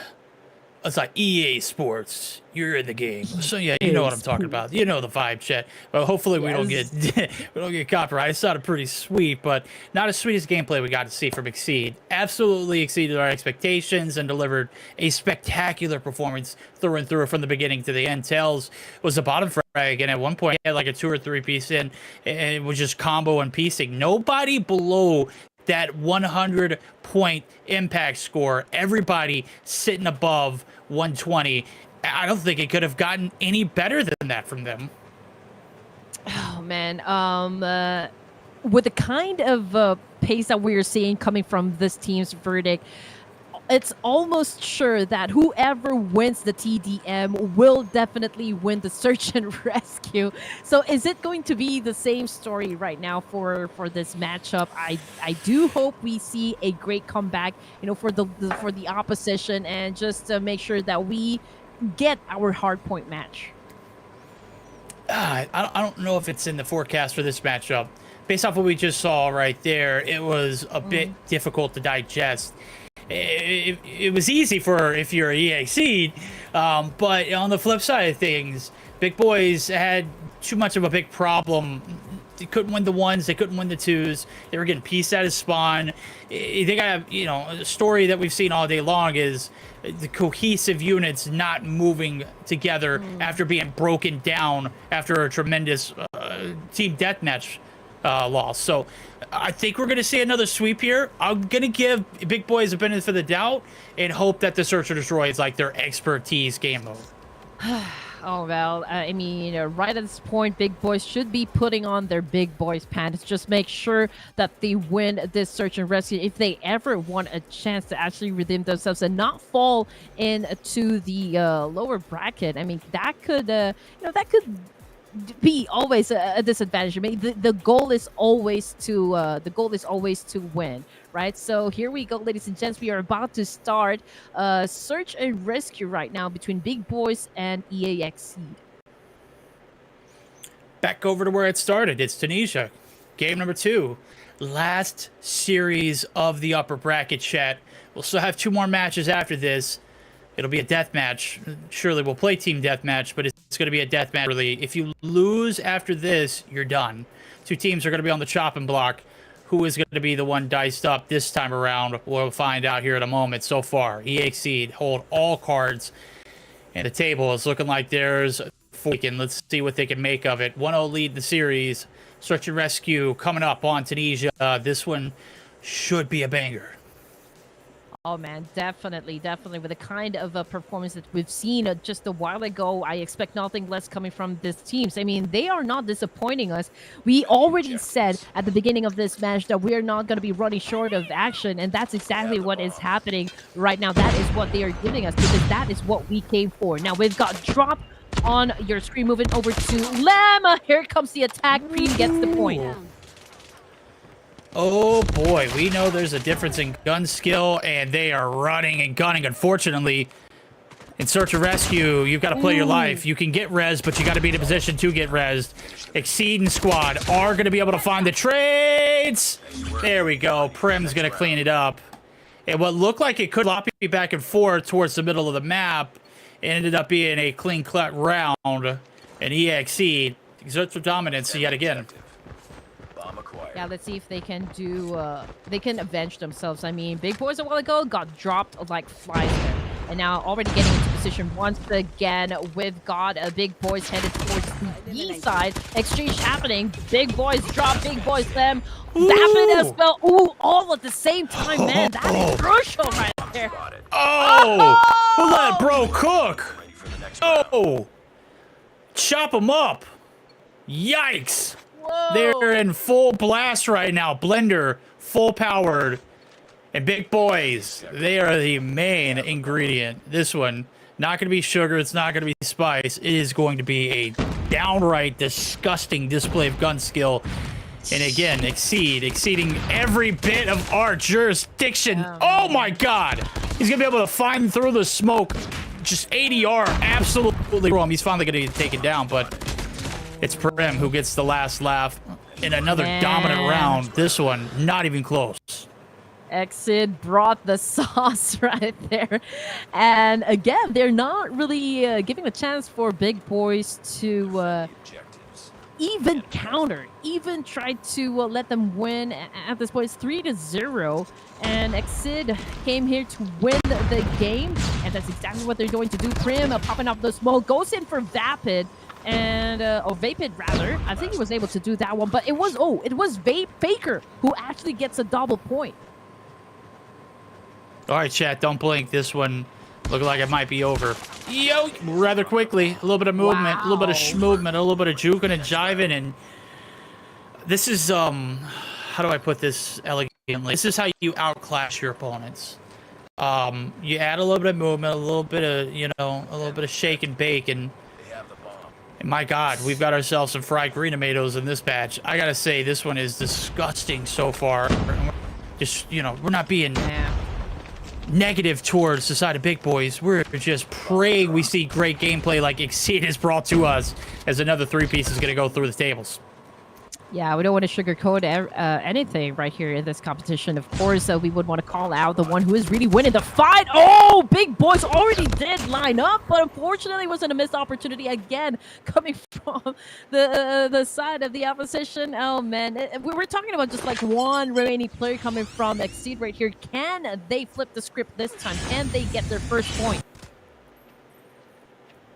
Rez is going to come through. This is a possibility. It's a 1v3. Was a 1v3. ADR. Around to lurk around him. Surely enough. Wow. Whoa! What are you doing? The Finnick even nerfed at range. He is piecing. Absolutely laying into them. Look at that, man. My guy's got the reaction time. Are we sure this isn't a pro team already? Like, I know bro's got WPM in his. Is this an actual, like, OG? Let us know in the comments. These boy gals are absolutely frying right now. And let me tell you, chat, XCEED looking to lick the bowl clean of this one. It's Big Boys. They have not showed up to the party as of yet. They have still not able to get on board with a point. Let's see if a res will come through and maybe we get another opportunity for them to strike. Hey! Nope. Nice work. Oh, man. Yikes. Like I said, this tournament is already shaping up to be a very good one. I mean, All the teams that actually won the fight, those are the teams we're gonna be watching out for. So it's 5-0. Ladies and gentlemen. Big Boys couldn't find their tempo, couldn't seem to actually retaliate up against the opposition team here. Now Prima goes again for another shot. XCEED Faker just holding up this position. I mean, it only goes to show how much of a game IQ Big Boys are like. Sorry, the XCEED is actually showing us. Oh, it's more than IQ. It's Gunny! Oh, my Faker. Nothing fake about those shots. Boom! Good God! Even in the corner, you're not safe. Oh, we saw a lot of like, you know, hey, I'm gonna let you pass and then I'm gonna shoot you afterwards. Not this time around. And what we got is a masterclass so far. Big Boys not showing up to the party. They got invited, and sure enough, their table is completely empty. On the other side, plates are full. XCEED eating plenty full. And we're gonna see if they can close it out. Perfection. 7-0 or 6-1. Looks like the latter. Yeah, you know what, Big Boys? I feel like they're backed up in the corner here with their hands tied. I mean, 6-0. Whew, man, they are getting murdered. By God. Right as we speak, ADR once again with that beautiful exchange. Unfortunately, it was Vapid who actually won that fight with a two-piece kill. We've got Faker again, finishing the fight, and that ends our search and rescue just like that. I mean, this is happening all too fast, Verdict. I don't know if we end the tournament now and just give them the 50,000 COD points, or if it's a case of, you know, just, I don't know how to this, like, I just won't say it. It was a beautiful search and destroy that started off with a great team deathmatch. Overall, collectively, XCEED, this is the pride of the Philippines. This is the future of Call of Duty in the Garena region. This is the style that I wanted to see all day long, and it took us up to our fourth match to see it. Well, we did say we were looking for the next big stars of CODM, and a lot of these teams, you know, from this 8 teams are really stepping up to the gameplay. Well, they're just some of the teams that will definitely be standing out, and again, we'll just have to wait and see. But this is one of the fastest games that we have seen so far in this competition to happen. So I don't know what to expect coming in for day number 2. I just know it's going to be an epic one. There you go. They say if you can't stay in the heat, get out of the kitchen. We're in the kitchen, we're cooking, and I'm loving it. I was born in this. I was born for this. I was born ready to go. And that is the kind of heat that I wanted to see come out of this competition. We've gotten it. It's the Call of Duty Mobile Community Gladiators, and surely we've got a Maximus among us. Certainly a great one to come through as our fourth and final matchup of the upper bracket concludes. It's XCEED taking down the Big Boys, and the bigger they are, the harder they fall, they say. That is absolutely true, I've got to say. And that also ties us up in the Malaysia, Singapore versus the Philippines matchup. We're all at 2. We'll figure out who is going to have the better of that luck moving into tomorrow. But before we do anything, go ahead and take down. I need to hear a masterclass analyst segment out of Cali Gaming, buddy. Talk to me. How was that series for you? Well, if you ask me that, Verdict, that was such a very aggressive and dominant gameplay that we saw from XCEED KURZO, and they definitely did pack up a lot of attacks when they were playing that SMG and that shotgun setup coming in from Faker, right? And this take-up map, it was such a masterclass from this squad, and it just came off from their very fast, aggressive gameplay. And if we try to take a look at our first clip on this map that we got from Team Deathmatch Takeoff, they really know how to play it up, right? We see them here in this current setup. They got 4 members around the blue squad, just trying to get that angle on them at that launch base. Then you see number 3, that is going to be ADR, which was the MVP of this Team Deathmatch Takeoff that we got right now, able to step it up along with Faker. And this is just the developing part of these 2 players, right? The SMG and the AR duo. That was what helped XCEED KURZO propel themselves to victory. Let's play this clip right here and see what happens. You got Faker, always able to make that push up. You got ADR with that SMG, with that Fennec, able to really light things up. And this was the first instance where we see XCEED KURZO was able to dictate where the spawns will go for their enemies. And if we hit the pause here real quick, you can see that they managed to take over not just this spot and this area, but also the stadium side. So they are able to pretty much lock down the spawn and where we are seeing the big boys are going to be coming from. So it makes it a little bit easier for them in the coming segments to really predict which lanes are they going to have to hold in order for them to take these eliminations. Now let's take a look at our next clip right here and what happens for XCEED KURZO. After all of those buildups, after all of those eliminations that they got, right, you can see the score right over on the top side of your screen. That is 8-26. That's like 3 times of the score that they managed to get. And we can repeat the same exact scenario from what we saw from that first clip. They managed to take down the top side. They took over that right side and the stadium control. And guess what? You know, where will these players from the big boys are going to be spawning from? Here over at the Medcare Center on the left side of that minimap. And with them already winning so much of these gunfights, they were not afraid to light it up and see. Come take a look at it for yourself, right? Play this clip right here, and you can see how much dominance we're able to really put into this consideration, right? Number 2 was able to get that spearhead. Once again, Faker, I believe, was using a cordite at this segment for this close range engage, and they managed to really just stop that fortress on the left side of the map. Pause it here real quick and see where will they dictate the big boys right up next. The yellow squad, which is going to be XCEED KURZO, was able to light it down at the Medcare Center. They managed to hold down the stadium with number 5 in there as their anchor. And they got these players again put on a mixer. And this time, they drag them to the top side of the map and just go in for another beatdown.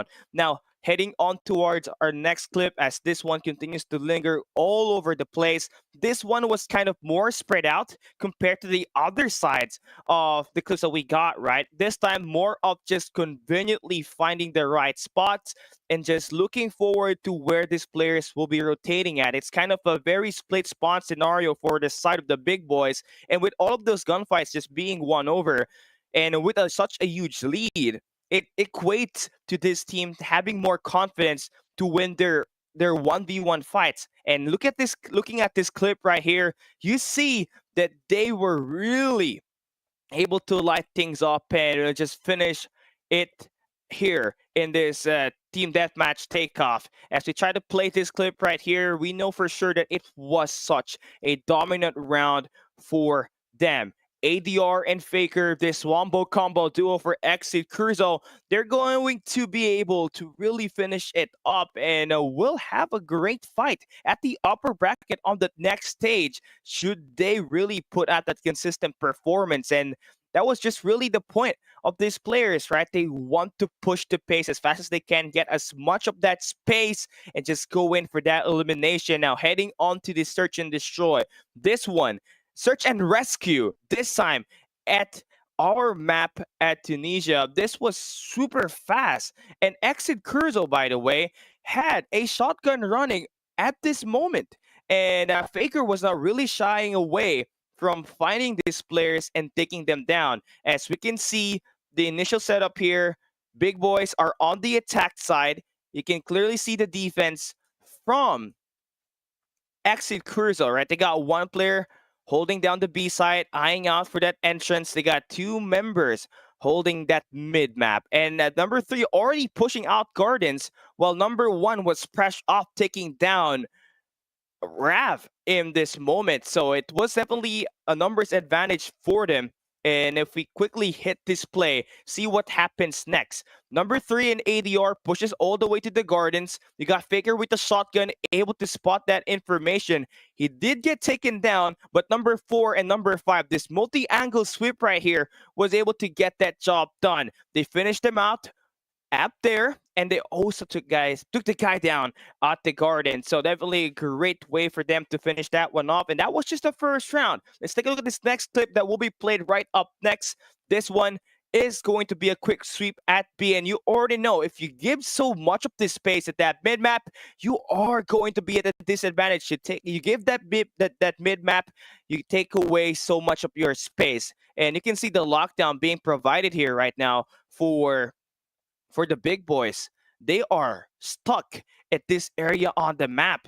If they do ever want to push out, they're going to be in trouble if they do go double back down, because number 2 and number 1 from XCEED will be able to really push them up, grind them, and if they do ever want to get back to the B site, number 3 and number 4 will be there. And their only option was just to really take that B site hit, but it was just kind of too late now, because when we play this clip right here, it was going to be looking like, a very great standoff for them at far. But when ADR with the SMG was able to take that guy on the ice cream truck, they managed to finish them off, finds those multi-angle kills, and just score their second round win. Now, this kind of scenario just continued to push in at the next few clips that we got. It was the Faker and the ADR show. Let's show them this coming clip right here. Still the same attack, right? You got Prim holding that mid map down for this squad. Now you got number 2, that's going to be Faker, pushing that enemy base. Well, number 3 in Prim will be anticipating the players that will likely try to take that B side push. Now, this is a nice entry, covered up pretty nicely. They're pretty confident. They've won 3 rounds in a row. And yeah, they love to play that pacing very fast. And just watch over number 2 and number 3 at this clip when we play it, and see where they're going to take that push, right? Number 3 is going to make that kill onto that player holding down the ice cream truck. It's basically a great multi-sweep angle that they just managed to do. And number 5, he is going to be left alone, decides to hop out, will not get an opportunity, because number 5 and number 2 will be there to secure that elimination and finally finish things off. And last but not the least, on our last clip of this battle, it is going to be still the Faker and the ADR show. ADR with that SMG and Faker with that shotgun. This time up close at the winery. Focus your attention on this area on the map where we only got Prim holding down that angle, and he got Faker just slipper into the winery and just try to bite these players while they're trying to make that rotation. Let's play this clip right here and see what happens.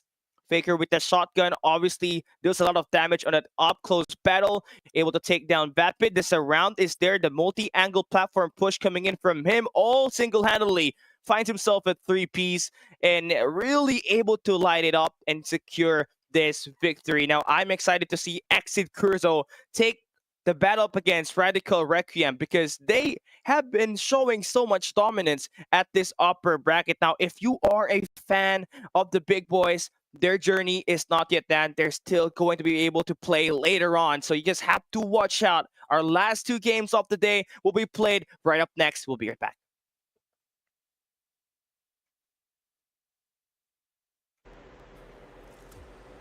Alrighty, we are just now getting back. I hope everybody enjoyed that little breakdown there. It was a lot of gunfights won and lost on the battlefields there in Tunisia. A lot of them winning for XCEED KURZO. Big boys, we'll get to see them later on as our next matchup on the agenda is coming up. I believe we get to see Vaya Con Dios, and if I'm not mistaken, Chaos Z. Is that right?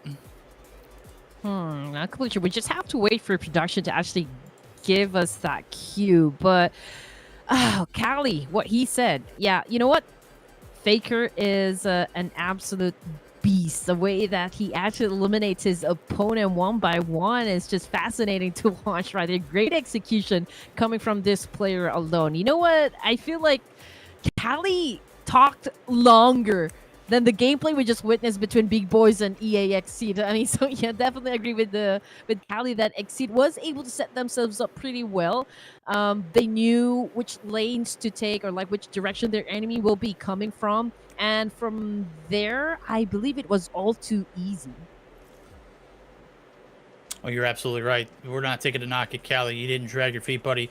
That one was a knockout, and it was very, very clean, very, very short, very, very brisk. We're going to get into them. That is going to be a best of 3 coming up, as our 2 series left on the night are the lower bracket journey. So we're going to have some heartbreaks in paradise here in a moment. We're going to have some redemption tours coming up. Surely we're going to have the best of the best coming through for some Call of Duty Mobile here in the Community Gladiators, as we have gotten to the point where one of these, or actually 2 of these teams that are coming up, are going to be sent home empty-handed. Well, we said Yeah, empty-handed was a loose start because you're going to get that experience, right? Oh yeah, definitely. I mean, you can actually apply what you've learned so far coming from this tournament, and just maybe do better next time. But yeah, it's all about experience. And again, we still don't know what's going to happen, but we are definitely going to be saying goodbye to some of the teams tonight. But that is just really the nature of the competition. I mean, you win some, you lose some, so. Yeah, that's it. You just have to do better next time, if in case you are on the losing side. That's right. You win some, you lose some, but you live to fight another day. And that is the hope here. You take the experiences that you get here, and you apply them for the next time that is coming around. We're looking for the next best thing here in Garena, and we've seen some glimmers and some brightness and some shiny lights in some of these players and some of these teams.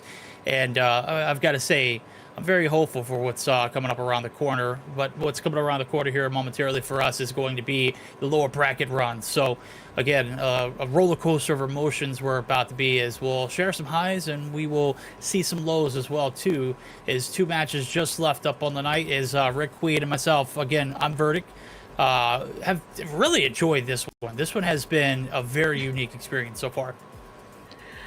Yeah, it's a great experience for me as well. You know what? I do believe that this is not just an avenue for the players to actually get a lot of experience, or like maybe play a lot of the games in this league. But I think this is also an opportunity for us newbie casters in CODM to learn as much as we could, especially for those casters who are really interested to learn how CODM should be playing, how CODM should be, described or like casted in the tournament. So this is like a wonderful night for me. This is how I would want to say spend my Friday night. It's pretty exciting from the get-go.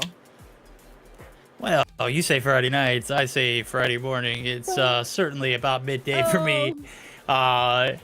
It's midnight for you guys, about to be at least. Yeah. And it's about to be 11 a.m. for me, so I still got plenty of endeavors ahead, as my day is just getting started technically. So I'm gonna have a eventful one. This one has been very eventful so far. It's about to be, again, lower bracket runs coming up. If we could take a look at the brackets, I don't know if that's possible. We can kind of just see where we're going for the evening, just to kind of have an idea of how we got here as well and what all happened. We'll give you a little bit of a breakdown if you're just not tuning in. If you've been tuning in the whole time, push that like button and the subscribe button. I'm joking. You've already been subscribed. If you're here, you're definitely watching this content on a regular basis. yeah. Let's be real. I have been hooked on Garena for the longest, and getting a chance to actually cast it is very surreal. I've enjoyed it so far. It's a learning experience, especially with newer players on the come up, but it's something else when you get to where they come from and you actually get a glimpse of who the player is too. I love the concept of seeing the players on the screen. Yeah, I think we will be having the next round of matches in the Gulag, if I'm not mistaken.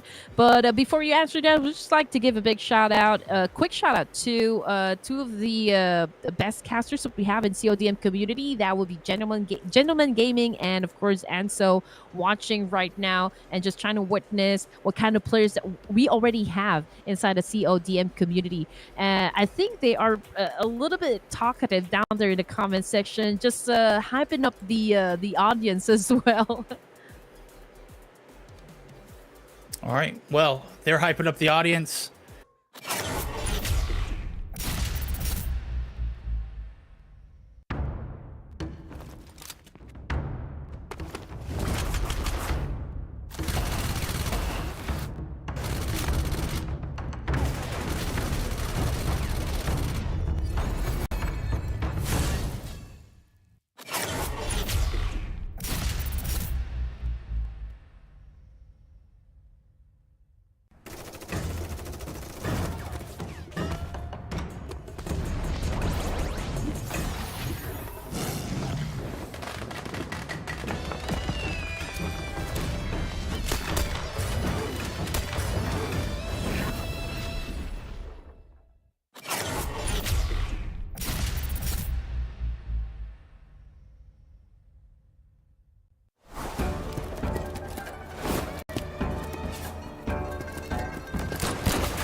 win!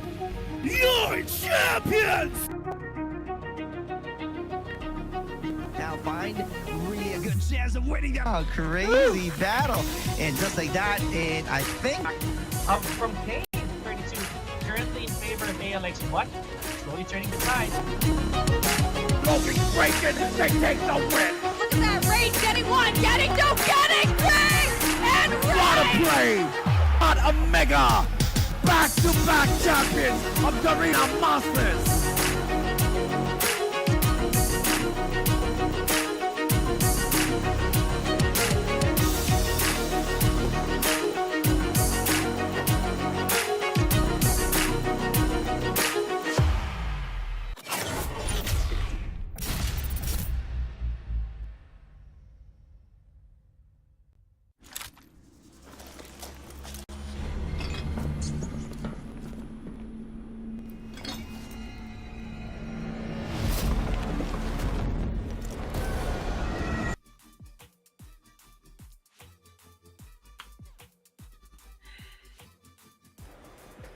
Hello, are we back live? Yes, we are. Yo, we're back. Let's go. Caught us off guard. I was on my phone. I was doing a little bit of Twitter surfing, trying to figure out what's going on, what's the move for the rest of the afternoon. But it does look like we are good to go. Cooking in the kitchen, we are. Figure out what matchup is going to be ahead of us. But so far, recap of the day. It's been a blast. Oh man, yeah, so many things had already happened, but we still got some matches to go through. But before we jump into that verdict, again, make sure that you have already subscribed to this channel, and while you are at it, also drop by our socials as well. And if you guys are feeling generous enough, give us a like and follow. That is right. We're going to get queued up here for this matchup on hand. That should be coming up here momentarily. I believe it's Vaya Con Dios and Chaos Z, if I'm not mistaken. I believe that's the way that we are working towards now, as we are going to be popping it up on the screen. There's the bracket. All right. Let's take a look at it as it does generate. First round, how'd it went? It was clean sweeps across the board as target practice move on to face off against TeamBa, our Philippine favorites so far, as well as Requiem and XCEED. Lower bracket runs looking pretty solid too. Vaya Con Dios and Chaos Z. And it will conclude our night with our last but not least, the Big Boys taking on Sentinels. Whew, oh man, if I were, teams part of the lower bracket right there, I will feel a little bit pressure. Yeah, because, you just, there is that possibility that you won't be making it to day number 2. But then again, that is what makes it very exciting for each and every one of us. I think they just need a little bit of push, but who wants it more? I mean, who is hungrier to get into the grand finals or even survive at least for day number 2? So we just have to find out. Oh, totally right. Somebody's not going to make it to day number 2. We're going to find out here momentarily as our first lower bracket run of the night. Who's going to make one of those Batman runs? You know, the ones where in the dark you've got to go, make sure you see the light at the end of the tunnel kind of ordeal. Right now, you've had your lowest of lows. You didn't get a single point early on. Search and rescues were not necessarily up to par, as well as a team deathmatch. But it's been both terms for both teams. So we're going to see who can come out on top and make that godsend run. We're going to find out, though, as we see Chaos Z and Vaya Con Dios up next. Best of 3 leads us to a team deathmatch off the rip. Thoughts? Oh, this man, one could go either way still. Who do you think is going to be winning this one? I mean, based just on the performance alone a while ago, do you think Vaya Con Dios will be going through heavens this time, or do you think they're going to making it to day number 2? Okay, so if I'm not mistaken, I believe the team deathmatch for both of their respective matchups were kind of subpar to medium. Yeah, we are good. But I do believe the efforts out of Vaya Con Dios better, but that was against a different opponent. So I don't know. Until we get into this team deathmatch, we're not necessarily going to know at all.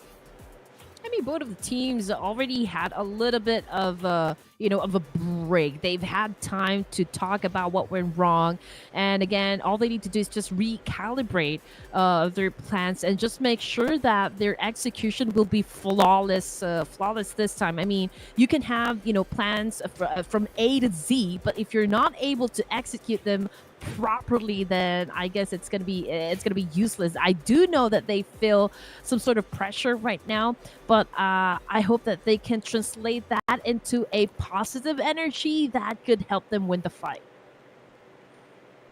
Okay, positive energy goes a long way.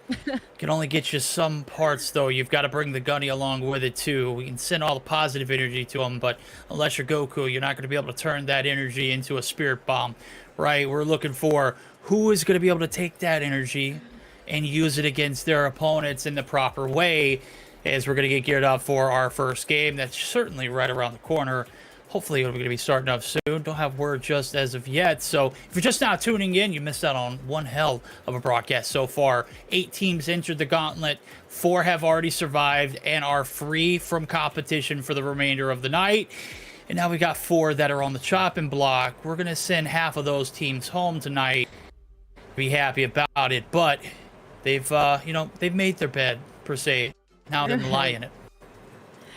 I feel like this is not just about winning all of those CODM points, but this is also about bragging rights. Being part of the community and actually winning this tournament. I think you can be popular inside the community if you were able to pull off a miracle on this one and just make sure that you win the fight. So we'll just have to wait and see which of these 2 teams are gonna be making it. So there ain't no rest for the wicked.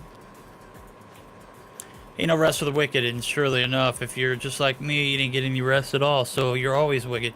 certainly going to be a wicked one here now, as we've got the Filipino representatives there from Vaya Con Dios fighting for the lives against the split even across the board, I would say, about across both Malaysia, Singapore representatives in Chaos Z. So I'm rolling the dice and going with Vaya Con Dios, but Chaos Z certainly an admirable opponent now. As we just yapping away, we're trying to get the players and everyone readied up in the lobby now as the redemption tour is certainly about to begin here in chat. Let us know who you're rooting for. Is it going to be Vaya Con Dios? Are you going to follow and walk along with him or them? Or are you going to be walking along the side of Chaos Z? Because chaos is about to ensue. Who comes out on top stays alive. In the Gulag series, if you lose, you already know what that is. You can't get bought back here in this one. Well, if I were to choose which it seems I think is going to be dominating, Vaya Con Dios as well as Chaos a while ago, a little bit slow when it comes to putting up those numbers, but based on the performance, I think I will have to go with this is tough. And again, I'm not being biased, but I'm gonna go with Vaya Con Dios on this one. Okay. All right, Vaya Con Dios. I know mine is completely biased because I just like to say Vaya Con Dios. But that's just me. I'm not showing like Filipino, favor. I'm not trying to favor the Philippines by any means. I mean, we respect each and every region, but I just like saying the name. It's simply that. Chaos Z, certainly unique, but it's not as intuitive as I'm saying. Of course, we are dragging our feet nonetheless. Surely we're going to be dragging some bodies here out of the lots of this team deathmatch momentarily. So we're going to buy a little bit more time. If we could, go ahead and actually sit us to a break if you are, because I do have to catch a breath and get some water too. So if you're out there listening, we should be returning here in a moment. We will be going into the lower break and run here momentarily.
win! You're champions! Now find really a good chance of winning that. Oh, crazy battle. And just like that, and I think... From Kane, 32, currently in favor of ALX, but slowly turning the tide. Looking breaking, they take the win! Look at that Rage getting one, getting two, getting three, and What a Rage! play! Not a mega! Back-to-back champions of the Arena Masters!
Hello and good evening. We are here finally for a abrupt lower bracket run. Certainly we're going to have two teams prevail, two teams sitting home, packing baby. This is the end of the line. Better off next time. Unfortunately, though, they will not be participating after this. Two teams, though, are going to be able to thrive, and we're going to be able to catch all the action. We've got Big Boys. We've got Sentinels. Final series of the night, I believe. I'm not sure what happened between Chaos Z and Vaya Con Dios, but I'm sure we're going to brief you soon enough. Yeah.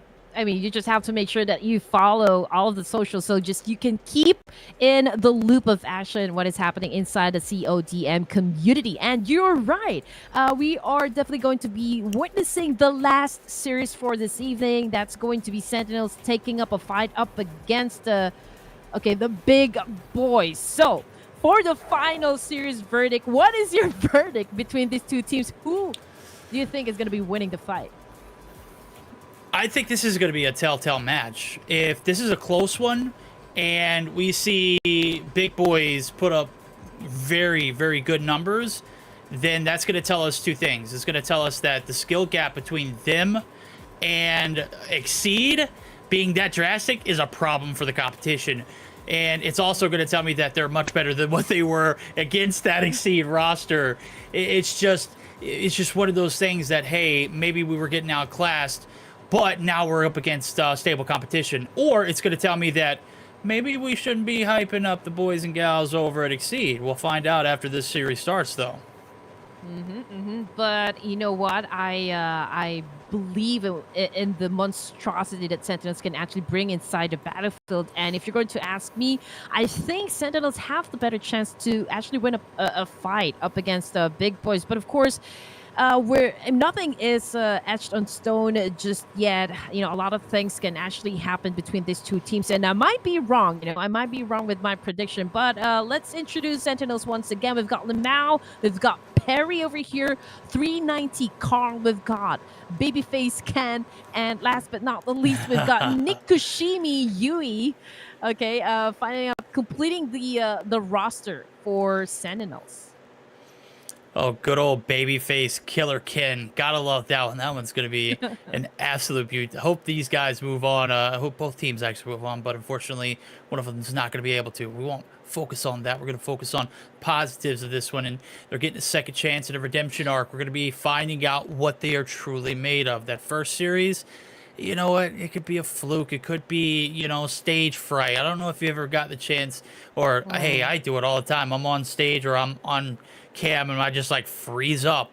It happens. It happens to the best of the best. Sometimes it happens in the most realistic times where you need to perform, but it's just not happening. Maybe we'll chalk it up to that, and the case here is that they are good, and this is their redemption arc, and this is their time to return from the ashes. Yeah, you got some good days, you got some bad days, but I do agree with you. I kind of miss being in a competition, you know, the way that I'm being driven up by my adrenaline and just making sure that I give my best just to make sure that, you know, I win all of these fights. And pretty much the same thing, I guess, it goes for all of the teams and all of the players, not just, for the people who are part of the lower bracket, but for all of the 8 teams that actually participated in this tournament. Now, we are just waiting for the Big Boys roster so we can actually reintroduce them to you guys. Well, hopefully we'll get to see them. If not, we'll hop right into the game. We are set to go. We are going to take off yet again for another team deathmatch, as we are not going to be able to get an introduction to the Big Boys. They did not want to show their faces as of yet. So as soon as we will have gameplay galore, we won't just be we'll be yapping to talk about the gameplay, and that'll give you, ladies and gentlemen, something to enjoy now as we're going to get geared up for our final series of the night. That means it is going to be goodbye time for some of these players. And we're going to see where it's set sail now as we head over to Arsenal, where it all began in our journey tonight. Big Boys versus XCEED. That is not correct. I'm sorry, that is not XCEED. It is Big Boys taking on Sentinels. Sentinels. That is my bad for call-outs. Yes. Okay, man. Both the teams already had a chance to go back to the drawing board, so I do hope they come in strong. They know what is at stake. I mean, 50,000. That is just like a huge amount of.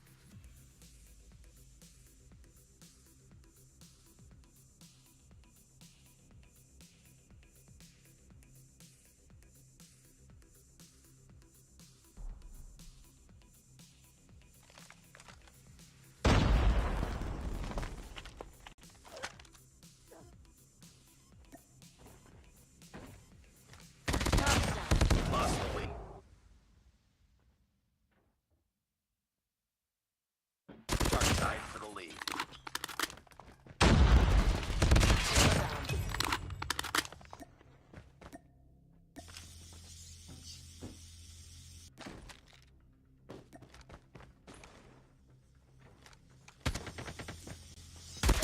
Tango down.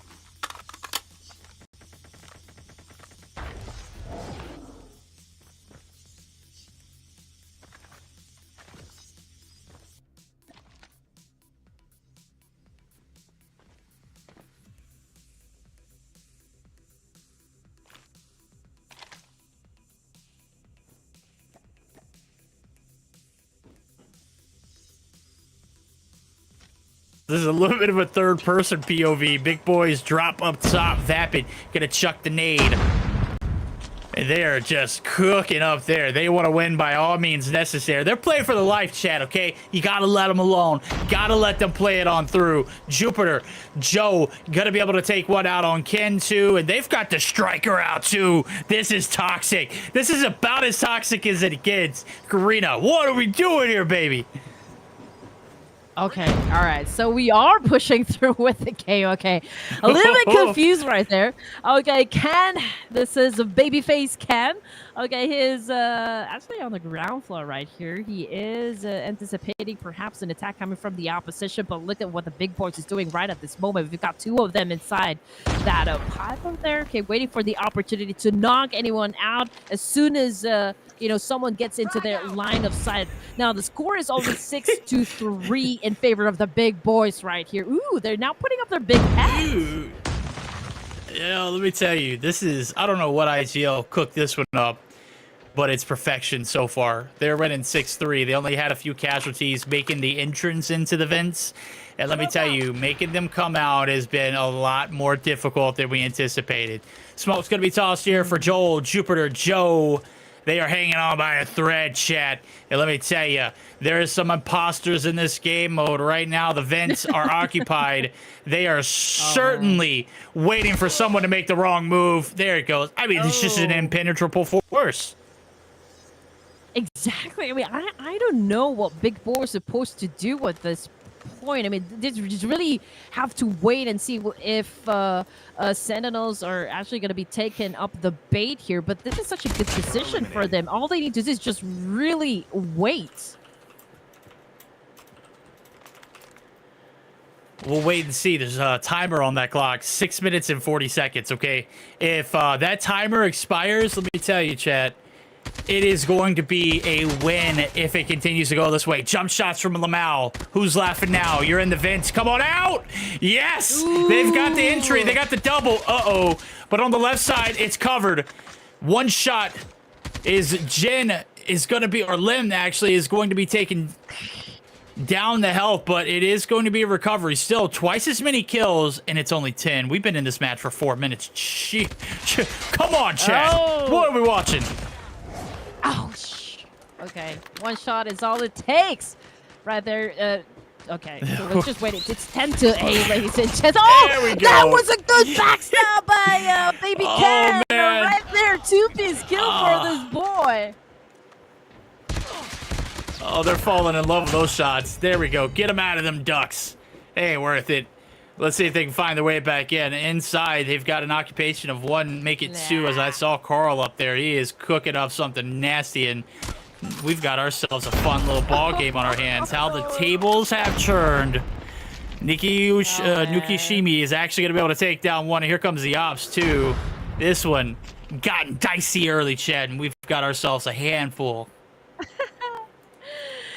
You know what, Verdict? I feel like Sentinels right here is just giving, Big Boys a taste of their own medicine. I mean, this was their position just so far. Just look at that cat capitalizing on that angle right there. Was able to get a two-piece kill. And now moving over to Raven. He's got a Sparrow on his hands. And this could be a good shot right there. Oh, he finds two, but very good follow-through. Well, the good thing is the kill didn't go in favor of Sentinels.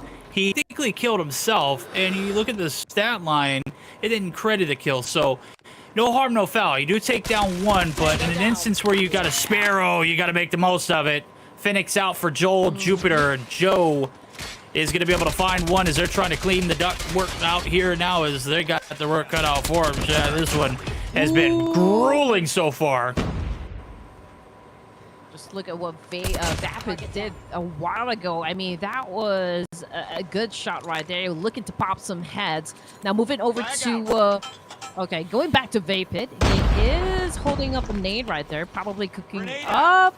Okay, he just threw in. I don't know if he's going to get any kills at that point, but oh, he found a parry picking from the other side of that vent right there, and he was able to actually get that point. Parry picking, peeking angles. Gotta love it. We have got ourselves a ball. Things start to get dicey. We're into crunch time. 3.5 minutes left to go. Gunshots! Not there, Lim. Gonna be taken down, unfortunately. Lamau again getting the last slap. And through the vents, you can get a wall bang, but you gotta have something with a little bit more of a coating on it. Raven's got an echo. Oh my and his goodness. sounds are being heard all across the map. Good night. Oh, man. I mean, just look at Lemau's numbers right there. Double-digit score just for this one player, and he continues to rack up some more. Oh, man. He found Raven from that angle and was able to seal the deal. And now moving over to Vapid. I mean, he's just holding off that angle right there. Lemau, again, he is out there slaying, trying to find another one to kill. Oh, man. Lem just found himself on the ground right now. Sneaky, sneaky. Oh, there we go. Shots there. They're crispy, crispy. It's AK-47. He's here. He's home. He wants to take over. He's got double digits and more. 17 to be exact. Nikushimi going to be able to find another two to add to the fuel, but his teammates need to come through for the help. Lamau going to be able to get the trade on in. Ravens drop 31-30, and nail-biter performance right here. And that second piece there might be sealing the deal. Big boys, can you bounce back big time? Man, Lemau is actually pretty unstoppable at this point. I mean, 19 points under his name, and he's just really doing too good. 34-30. It's a pretty close gap. If we've seen a fast-paced game of TDM happen just a while ago, this must be the slowest TDM that we're witnessing so far, Verdict. Yeah, slow is one word we'll use. The Predator right there trying to speed things up. Lamb! Oh. Trying to tie us up. No, he's going to get shut down in the action of doing so. Lamau's going to be able to take him down. Carr going to be sliced and diced with the size. Parry right here. Staying alive in the P1 entry point. It's coming down to the wire. Pre-fires there for Lamau. We might need a device check on the young man. He is cooking. And my God, the pre-fires were absolutely on point. I'm laughing. I'm lying, Chad. I'm insinuating that he was hacking. But, buddy, were those accurate? Oh, man, he is always at the right position at the right time. Lemau right there already has 23 points under his belt. 39-36 with a minute on the clock. Vapid again with a wonderful shutdown by Perry, against Perry rather. Man, the kill feed continues to light up, and 3 of the players come from Big Boys, gets knocked down. I think this is now the momentum that we're looking for. There it is. Spawned red perfectly. Lemau looking to put the silver lining here into this one, putting the ribbon in on it, closing them off, sealing them up. No presence there for the 3-piece, but he gets 2, and his teammate Perry's going to be able to find a 3rd. Now, where are they going to be at? 2 players left standing here on the left-hand side of the screen. They just need one more kill. And there goes the Hunter Killer. Bam! It's done. You vent rats are out. That was a good strategy, but it didn't long-term pay off for them. Oh, man. Yeah, absolutely right. And also, I mean, this is The first time for me to get a prediction right. Yes. Okay. Sentinel versus Big Boys. Unfortunately, Big Boys lost the fight for TDM, but it is not too late just yet because we still got SNR, the search and rescue. Oh, you're absolutely right.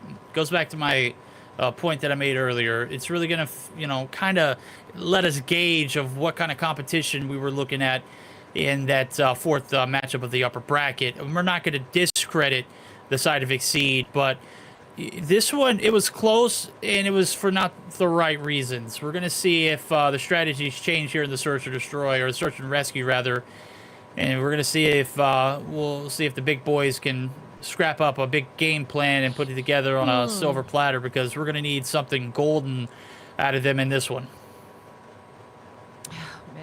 I know Big Boys not really having a good time right now. They have been on the losing streak. But the thing about this is that they still have a chance to actually correct their mistake or like maybe redeem themselves. But they just really have to bring their A game now that we're about to go to search and rescue. I don't know what kind of a miracle they need to pull off, or like what kind of magic still they have up in their sleeves. But they have got to show up. Yeah, I think one of the strategies has got to be take down Lamau. My guy single-handedly got a third of the kills, and well, he's got a half of the kills. I don't know how many. He got too many kills. I don't quite recall what the score line was, but I know we reached 50 on one side, and the other side not quite there. So 30 out of potential 90 that were there, we'll just say he got a third. There it is. So it's 90 kills in total. He got 29. Very much so making this lobby wreak havoc. So if you're Big Boys, you got to find a way to shut down Lamau early on. He has been a feisty fella to deal with. You know what? I think I'm going to be adding up Ha at the beginning of Lamau's name. So that would be Ha. Lamau translates to a monster. You know, monster in the game. There you go, ladies and gents. I mean, he's been continuing to really get a lot of points for his team. That was a hard carry right there. That was. It translates to a monster, but in my language, it pronounces like ha ha ha, Lamau. That was very punny and corny, and I will be hung after this after the series is done. That one was. I don't think I can come back after that one, Green. I'm gonna be honest with you. I'm gonna be held and gunned down in cold blood after that one. That one was terrible. But the plays here are about to be excellent. We're about to see what is going to be potentially our last game of the night as we come to a conclusion here in Call of Duty Mobile Community Gladiators. It has been a banger so far. Will we see fireworks at the end, or are we just going to see the white flag? I don't know. We're going to have to find out. A search and rescue is right around the corner. Yeah, I know it's always a gamble getting into the next round. I do hope the Big Boys recover from another loss right there.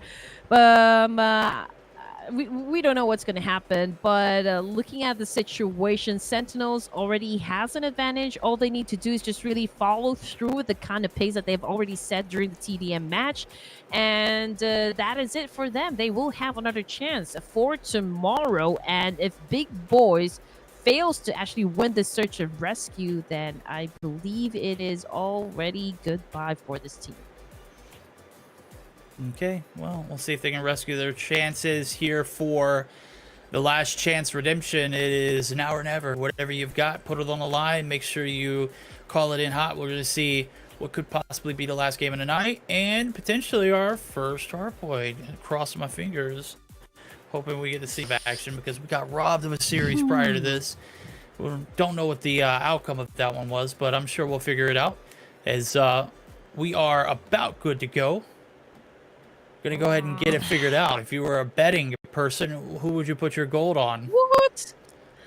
Oh man, I did say I mean, I went with Sentinels during the TDM for search and rescue. Now that they have already built their momentum, you know, pretty much they are juggernauts at this point. So again, I'm just hoping that they could follow through with what they have said in the previous match. So there is a huge pressure onto the side of Big Boys right here, and if they don't shake it off like Taylor Swift, man, it's going to be also a swift kill for them for search and rescue.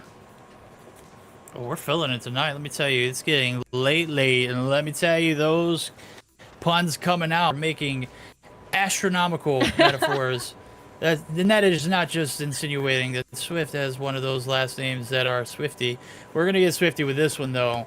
Standoff. It's a classic. It's a banger. This is the last hope. Are you going to flatline, Big Boys, or will you resuscitate life in the search and rescue? Is certainly about to find out now. As you see the backside of the tank here, just so many memories. Statues looking pretty solid as well. It's a war zone here, and I'm not talking about the game. I'm talking about the gunfights. They are about to be going down. Last chance here for Big Boys. Yeah, they are barely breathing at this point. I do hope they have that mental fortitude to power through this potential last game of this evening. And I'm pretty sure that the boys coming from the side of Sentinels, man, I think that they're pretty focused. You know, they wouldn't want to let this go. I mean, they're so close at proving themselves once again, you know, redeeming their name. So I'm not really sure what's about to happen. So here we go. Let's see. As both of the teams already tries to get into position. Okay, positions being made. Top blue, they're got to come out. Everybody is here and their mothers. And on the outside of Delhi, we're going to finally see some traction at a drop. Let's see if he can make some action happen. Bomb's going to go down. It's a quick one. 40 seconds and that bomb goes boom. We're going to see how the players come through. Are they going to get dropped one by one, or what's going to happen? Carl's up top, looking to cook something up. Wallbang's not there. Drop has already been ousted. Nikushimi going to be able to find the first blood. And is it the beginning of the end of this one? It could be. Wow. All right. Good defense right there, coming from Big Boys. I think they have anticipated all of the entry points, or possible entry points coming from Sentinels right there. That was a good job, good opening match, at least for the Big Boys. It's okay, 1 point for the Big Boys right there. I do hope they can continue this pace, though. Oh, I wish that was a good Big Boys. That is a error on our part. That is Sentinels. Sentinels on the right-hand side of the screen. Big Boys on the left-hand side, as they have fallen dry there in that first round. It looks like we're going to see yet again another conservative strategy on the defensive side. I mean, look at Ken. Ken, he's hungry, bro. Feed him. Feed the man! 3-piece! Make it 4! No, Perry's going to come through and steal. Vapid, the last one alive. Well, he's in top blue. He's going to be able to get a res off, which is great, but how much time do they have to make something happen as that bomb's planted already? Oof, oh man. That was a huge recoil right there coming from Ken. But yes, I mean, again, if you weren't able to shake it off, it's going to be, affecting your gameplay. And again, that's another good round for the side of Sentinel. Big Boy seems to have lost their rhythm completely. Do you think they still have like a fighting chance to even catch up? I don't know. If they don't continue to get better here, it's going to be a cruel summer for them. I'm going to be honest with you. They've left us with a blank space of hope, and it just has not been the outcome that we have expected out of the Big Boys. Finally, some 3-pieces going to come through for themselves. They're trying to dig themselves out of a pit, and in doing so, we'll see what Big Boys are truly capable of. The strategy of holding top blue didn't work. They spread themselves out over towards that A site, and only 2 players left to deal with, Lamau and Carl. Well, you know, for the side of Big Boys, they knew that Sentinels is a huge trouble for them, but let's see if they can make it happen this time as they go in for the attack.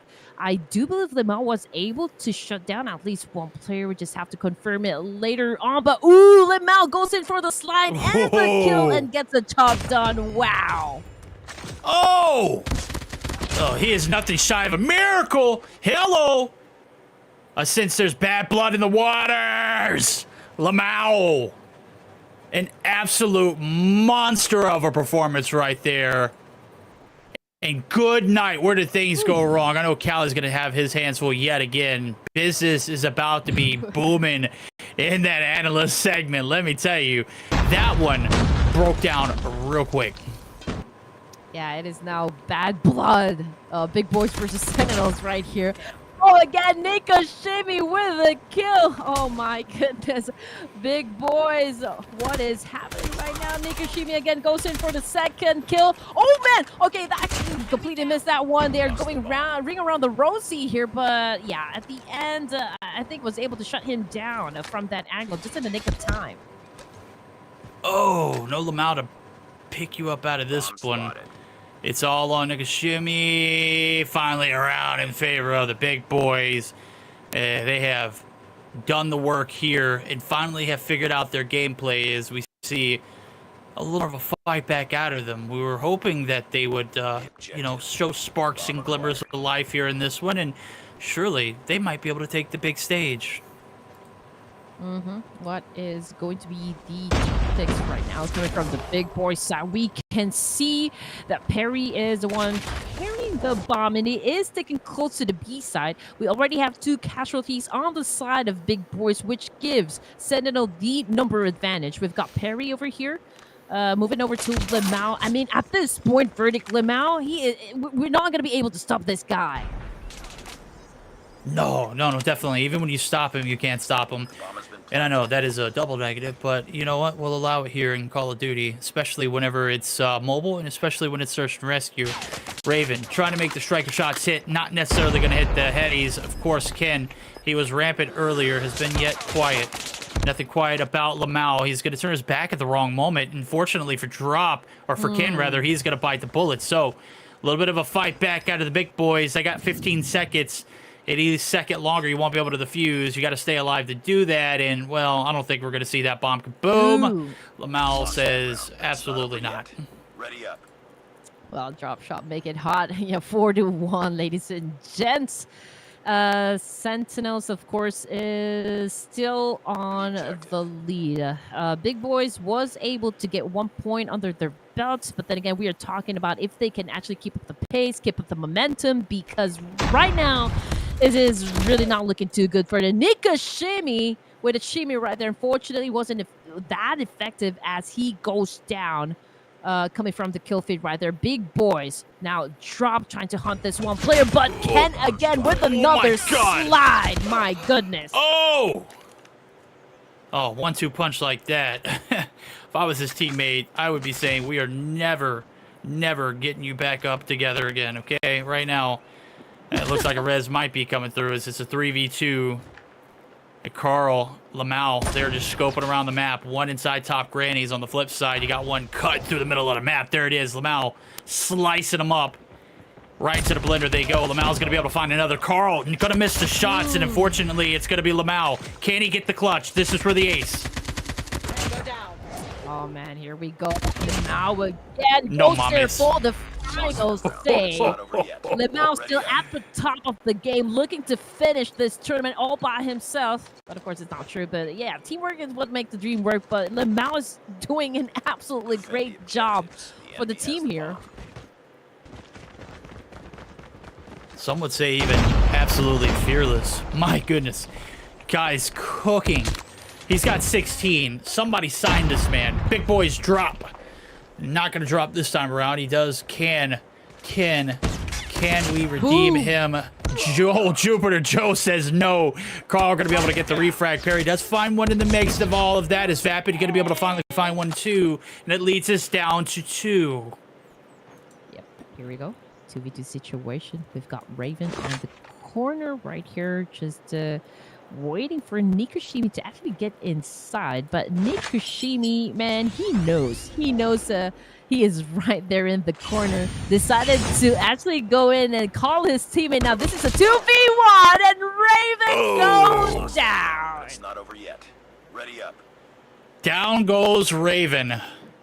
This has certainly been one of, I would say it's been close at times, and it's very, upsetting when you see Big Boys fall like this.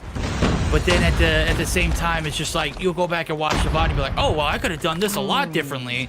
you know, and then you kind of put it two and two together. Ken, he's just going to say, to hell with strategy. I'm going to run and gun, buddy, and it pays off for 2. Make it 1. Drop and Raven going to be able to get involved as Vapid is going to be traded out. We're down to 3 apiece. And Lamau still being alive. That might as well be a 5-man by himself. Yeah, Big Boys absolutely getting punished here, but it's a 3v3 now. But I'm pretty sure Big Boys looking to actually revive some of their fallen comrades here. They are right down there in the middle. You know what? For the side of Sentinels, they can actually go in for the pinch here. 390 car with an absolute headshot right there. Oh man, that is feisty. Woo! Carl, I knew you was trouble, but whoa! What was that? Raven, gonna be able to stay alive with a shit in. He's got a striker, and baby, you've got to pump those shells in there quickly. You got 15 shots. They've got to be all hidden right now as Lamau not going to give it to you easy. Carl on the outskirts, looking to make a wrap. Oh man. Does look like he is going to be good to go. The res is going to come through as Raven's going to be able to get a Raisin in the sun. It's going to be Vapid coming back to life. And it's going to even the odds, per se, as a 2v2 comes through and ensues. He's going to shake his head. He's good. Oh, man. There had been some Lazarus effect there, but unfortunately, Vapid gets struck down, so there is no reviving you this time. It's a 1v2, and just look at that. Lamau is still alive, and Lamau says hi, and Lamau says goodbye. Ready up. I just got one question for you. Is it over? Is it? Is it over? It's done? Is it over now? It's done. It is over. Yes. It's done. It's toasted. Man. It's adios. We'll see you next time. Unfortunate for the ladies and gentlemen over at the Big Boys. Could not hang with the Big Boys on the other side of the map. That was the Sentinels, who absolutely handled business. Started in the team deathmatch. We're getting highlights here of the Search and Destroy. It was a one-man wrecking crew the whole time. You say his name, you say it proud. It is Halamau. He is a monster of a player, as you mentioned. And the king of clutch. Yes, there you go, ladies and gents. I mean, perfectly said as well. Kudos to you. For the Big Boys, yeah, they failed to actually live up to their name.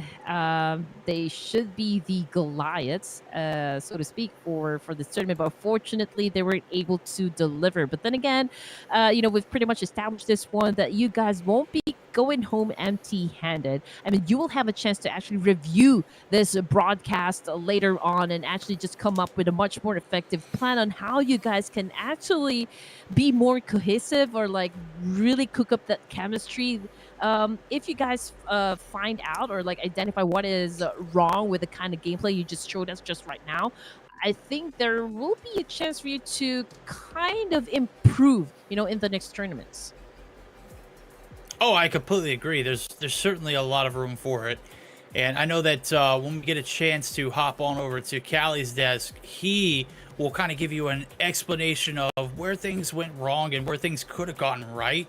Obviously, his analyst segment has been crucial to this broadcast as he's been killing it. I mean, there's just so much intuitive information as he's going to deliver. But just from an innocent bystander or someone who witnessed the murder right there, I'll go ahead and tell you, it wasn't pretty. It wasn't good. The strategies in the TDM were very, very old school.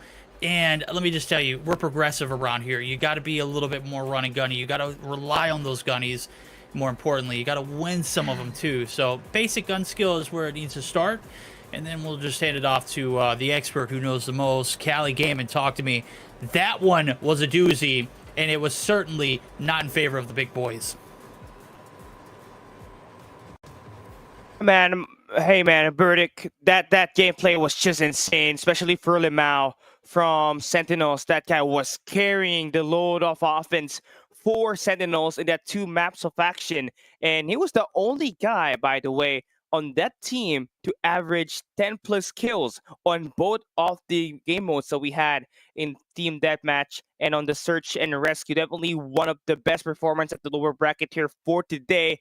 Then now, let's take a quick recap of what happened in the team deathmatch arsenal that we had running for these teams, right? Especially for this early setup that we got for the big boys, where they had an early 3-6 start, and they managed to have themselves a great position on defense. And this is a great attack, a point of attack for them. This is definitely a great strategy, knowing that they had the numbers on their favor with a 3 live count lead, and they got events where there's only 3 lanes that they will just have to cover in order for them to get so much of these kills. Definitely a big brain play coming in from this squad, but eventually this strategy is going to be read on completely by the side of Sentinels as we head into our next clip. This vent attack, we got an emergency alert pressed over there by the squad of Sentinels, and they managed to get that quick read. Focus your attention on player number 5 in blue. He's the one pushing all the way towards the jet decks, while his teammate number 4 in Carl will be providing that source of distraction for all the players within that vent to create all of those attacks. Now we play this clip right here, and you see what Carl does. This is such an amazing play from him. He managed to take down not just one, but of course, all of the members that were completely inside of that vent for the side of Big Boys, and forcing them to play that reset. And that was exactly what this team needed in order for them to take that lead. As you can see, looking at our top right side of the match on the scoreboard, that's 13-10. They completely managed to get all of that in their favor. Now, heading into our next clip, this is still going to be the fight for defense because Big Boys are too persistent. They want to be that team that really get a lot of this space within a very close angle, and this vent is perfectly where they want to be at. And this clip, when you try to play it, everybody's trying to fight for it. And we did see a lot of contests coming in for Sentinels all this time. They're just trying to find that break in there, but they had some mental lapses as we had Big Boys bring in their operator skills just to try to stop that wave of gunfights coming in from the jet decks. But eventually, that will all be going down to the wire, right? As we head into our next setup here on our next clip, we still got Big Boys persistent at putting themselves at the vents. This is a great setup for them, by the way, because now you got players watching that vent section while also having that guy watching over that mid map and anticipating where the players will be located at. And number 3 can immediately get that push on the entrance coming in for that mid map to be able to get that trade to happen. But yeah, all things considered, though, you'd really love this kind of strategy. I believe this is the first time that we had a team try to play camp in a team deathmatch. So definitely a refreshing take, because they had to play the whole time, the whole 10 minutes of the game until the very end. And now we're moving on to our next clip, of course, for Sentinels. They managed to get this break all because of one guy right here on your top left side of your screen. This guy's name, he is Lamau. 25 kills, all for himself. And compare that to all of his teammates who had 5, 2, 4, and 7. They could not really get themselves involved in majority of these gunfights, all because of this guy right here, Lamau. Able to really get that extension towards the vents, able to stop so much of their members, and that would really pave the way for them to finish things off and secure that map number 1. Now, what's even more impressive is their search and rescue standoff. Now, as we take a look at our next clip, Lemao, we saw him score 27 plus kills on that team deathmatch arsenal. This time, in his search and rescue, the guy was lighting things up. Take a look at him. He is going to be number 1 on your yellow team. He spotted that guy holding down the defensive spawn. He managed to take him out. He does have that information on the guy coming in from the fence, but he decided to take over the tanks first, get that head glitch and take down the guy at that mid-map.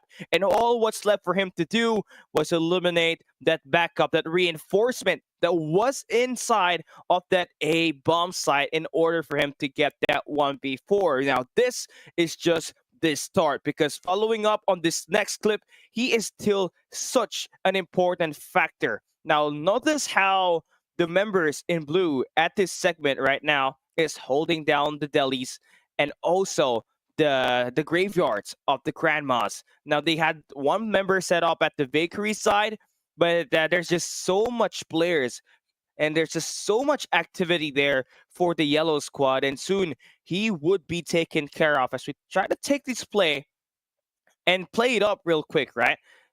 Lemao definitely played a huge factor in trying to figure out these last two players. He positioned himself at the enemy base and just anticipated the players that come from that angle, able to take down number one, able to spot down the guy in the open deli to get himself that 1v2 and just stop that push from happening at the backside where they have planted a bomb towards the A side. Now, those are your highlights. Now, this setup coming up next on our next clip is what you do not want to do on a search and rescue or a search and destroy gameplay. So we take a look at this next clip right here. Focus your attention on number 2.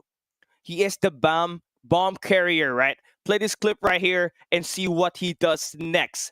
When you have the bomb, you have to play passive. You have to be on the back line. But look at where he is at. He is deep behind enemy lines.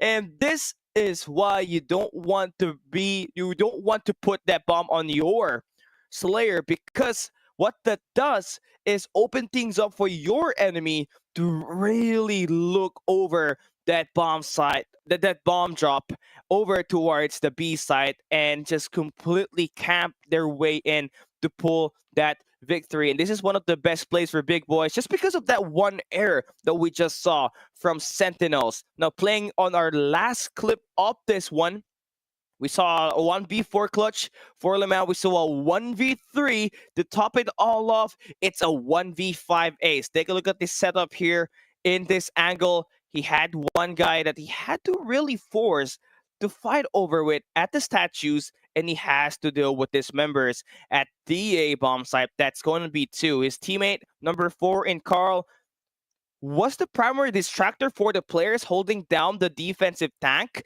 But yeah, this is just what happened, right? Lemao just happened. He is Himothy in this battle. As we try to play this clip right here, see what the rotation is looking like. Lemao able to take that guy down over at the tank section. Spotted the 2 guys over at the A site. With that AK-47, he was able to light up one player. And utilizing the tractor and the bomb site head glitches, he was able to take down the rest of the players that were alive for this team. And that was just a great gameplay for this one, right? So that will wrap things up for our analyst segment on this battle between the Sentinels and the Big Boys. Unfortunately, now it is going to be the Big Boys eliminated at the Gulag bracket, and they will have to be, they're giving good advice to the prize pool that we got here in our Masters Gladiators. Now, it is going to be our final game. It's all done and dusted. Thank you guys for having me here. Now, back to our casters. Requiem, Verdict, take it away. I know I say it loud and I say it proud when I said Lemao earlier, but we gotta highlight the real MVP of today. Really gaming with the big breakdowns, the Big Boys breakdown, of course. And I know the name is Sentinels, but if you're familiar with the Sentinel gameplay, you know it's a little more reserved, a little bit more campy, and Big Boys certainly presented themselves with a little bit of that Sentinel game style, and it didn't pan out perfectly. So Sentinels moving on to day number 2, where again they will be backs against the wall moving on. So Red Queen, that wraps up our day number 1. Oh man, I know you don't get to see a lot of Call of Duty, but how much did you enjoy it today? Oh, I definitely enjoyed a lot. I genuinely enjoyed the series of matches this evening, Verdict. I mean, like I said, it's really just the nature of competition. I mean, if you happen to have a bad game, just learn from it and do better next time. But before we end, though, I just want to say I'm now a big fan of not just Halimao, but Faker as well. Pretty good with their aims. I know we are wrapping things up, but man, I am already looking forward to tomorrow's set of matches. And before we end things, I confirmed, just because how you cast it a while ago, that you are an ultimate Swiftie fan right there. I mean, you gave a lot of song titles right there. You know what? I actually just roll with the punches. I Googled Taylor Swift. I've only listened to a few of their songs, but I made you look how good of an actor I am. I'm pretty decent. But all serious note, Taylor Swift is great. Love the music. But off the top of my head, I couldn't think of anything. Thank God I had Google to save me. We live in a day and age where a man such as myself can get away with such a travesty of lying to everyone's faces. And I'm sorry, but I'm glad we had a good time. I'm glad we went back and forth. I'm glad we had an opportunity to do this. We're gonna wrap up day one, but I don't know if we've got an opportunity to take a look at standings to kind of like close it out. If not, we should be able to post some on to socials. We are gonna get a quick look. Good. So we're gonna go ahead and break it down. I'll do one last run for you lot, just to kind of tell everybody who's catching in late, or maybe they dipped all the way through, and shame on you if you did. You missed a hell of a day. It did start with TP, aka Target Practice, and Vaya Con Dios. TP moved forward. They're going to be facing off against TeamBa, who took down Chaos Z. And we did see Sentinels drop to Requiem. They will be facing off against, or Radical Requiem, however, are going to be facing off against XCEED in our upper semis 2, which will be casted on tomorrow. The lower semis, we are going to be seeing Chaos Z move on, and it does look like ours in Vaya Con Dios we didn't get to see, did not get a chance to win. So Sentinels moving on, face off against their respective matchups in the lower bracket. Tomorrow we should have some pretty intense gameplay too. Oh yeah, information gameplay again doesn't just happen inside the games, but also gathering intel based on how everything went down from day number one. I mean, you have to talk about it, recalibrate, and adjust your game plans and strategies accordingly. I mean, you will have a chance right at the moment we end this broadcast. You can review what went on and just actually tailor like a good plan right there to get those W's that you need for the team. But verdict, that is it. You can wrap things up because we've already reached the end of the line for day number one. There we go. That is going to conclude it. That is going to be day number one of the Call of Duty Mobile Garena Community Gladiators. One amongst them will be victorious. We'll have to figure out which one that's going to be as we journey into day number 2 coming up tomorrow, and then Sunday for the grand finals. Make sure you go back and rewatch the VOD. Make sure you hit that like and subscribe, and make sure when you come in tomorrow you are well represented in what team you're going to represent or what team you're going to be fans of. I'm Verdict. We're going to be singing out for the remainder of the night. Red Queen, adios and Vaya Con Dios. We'll see you tomorrow.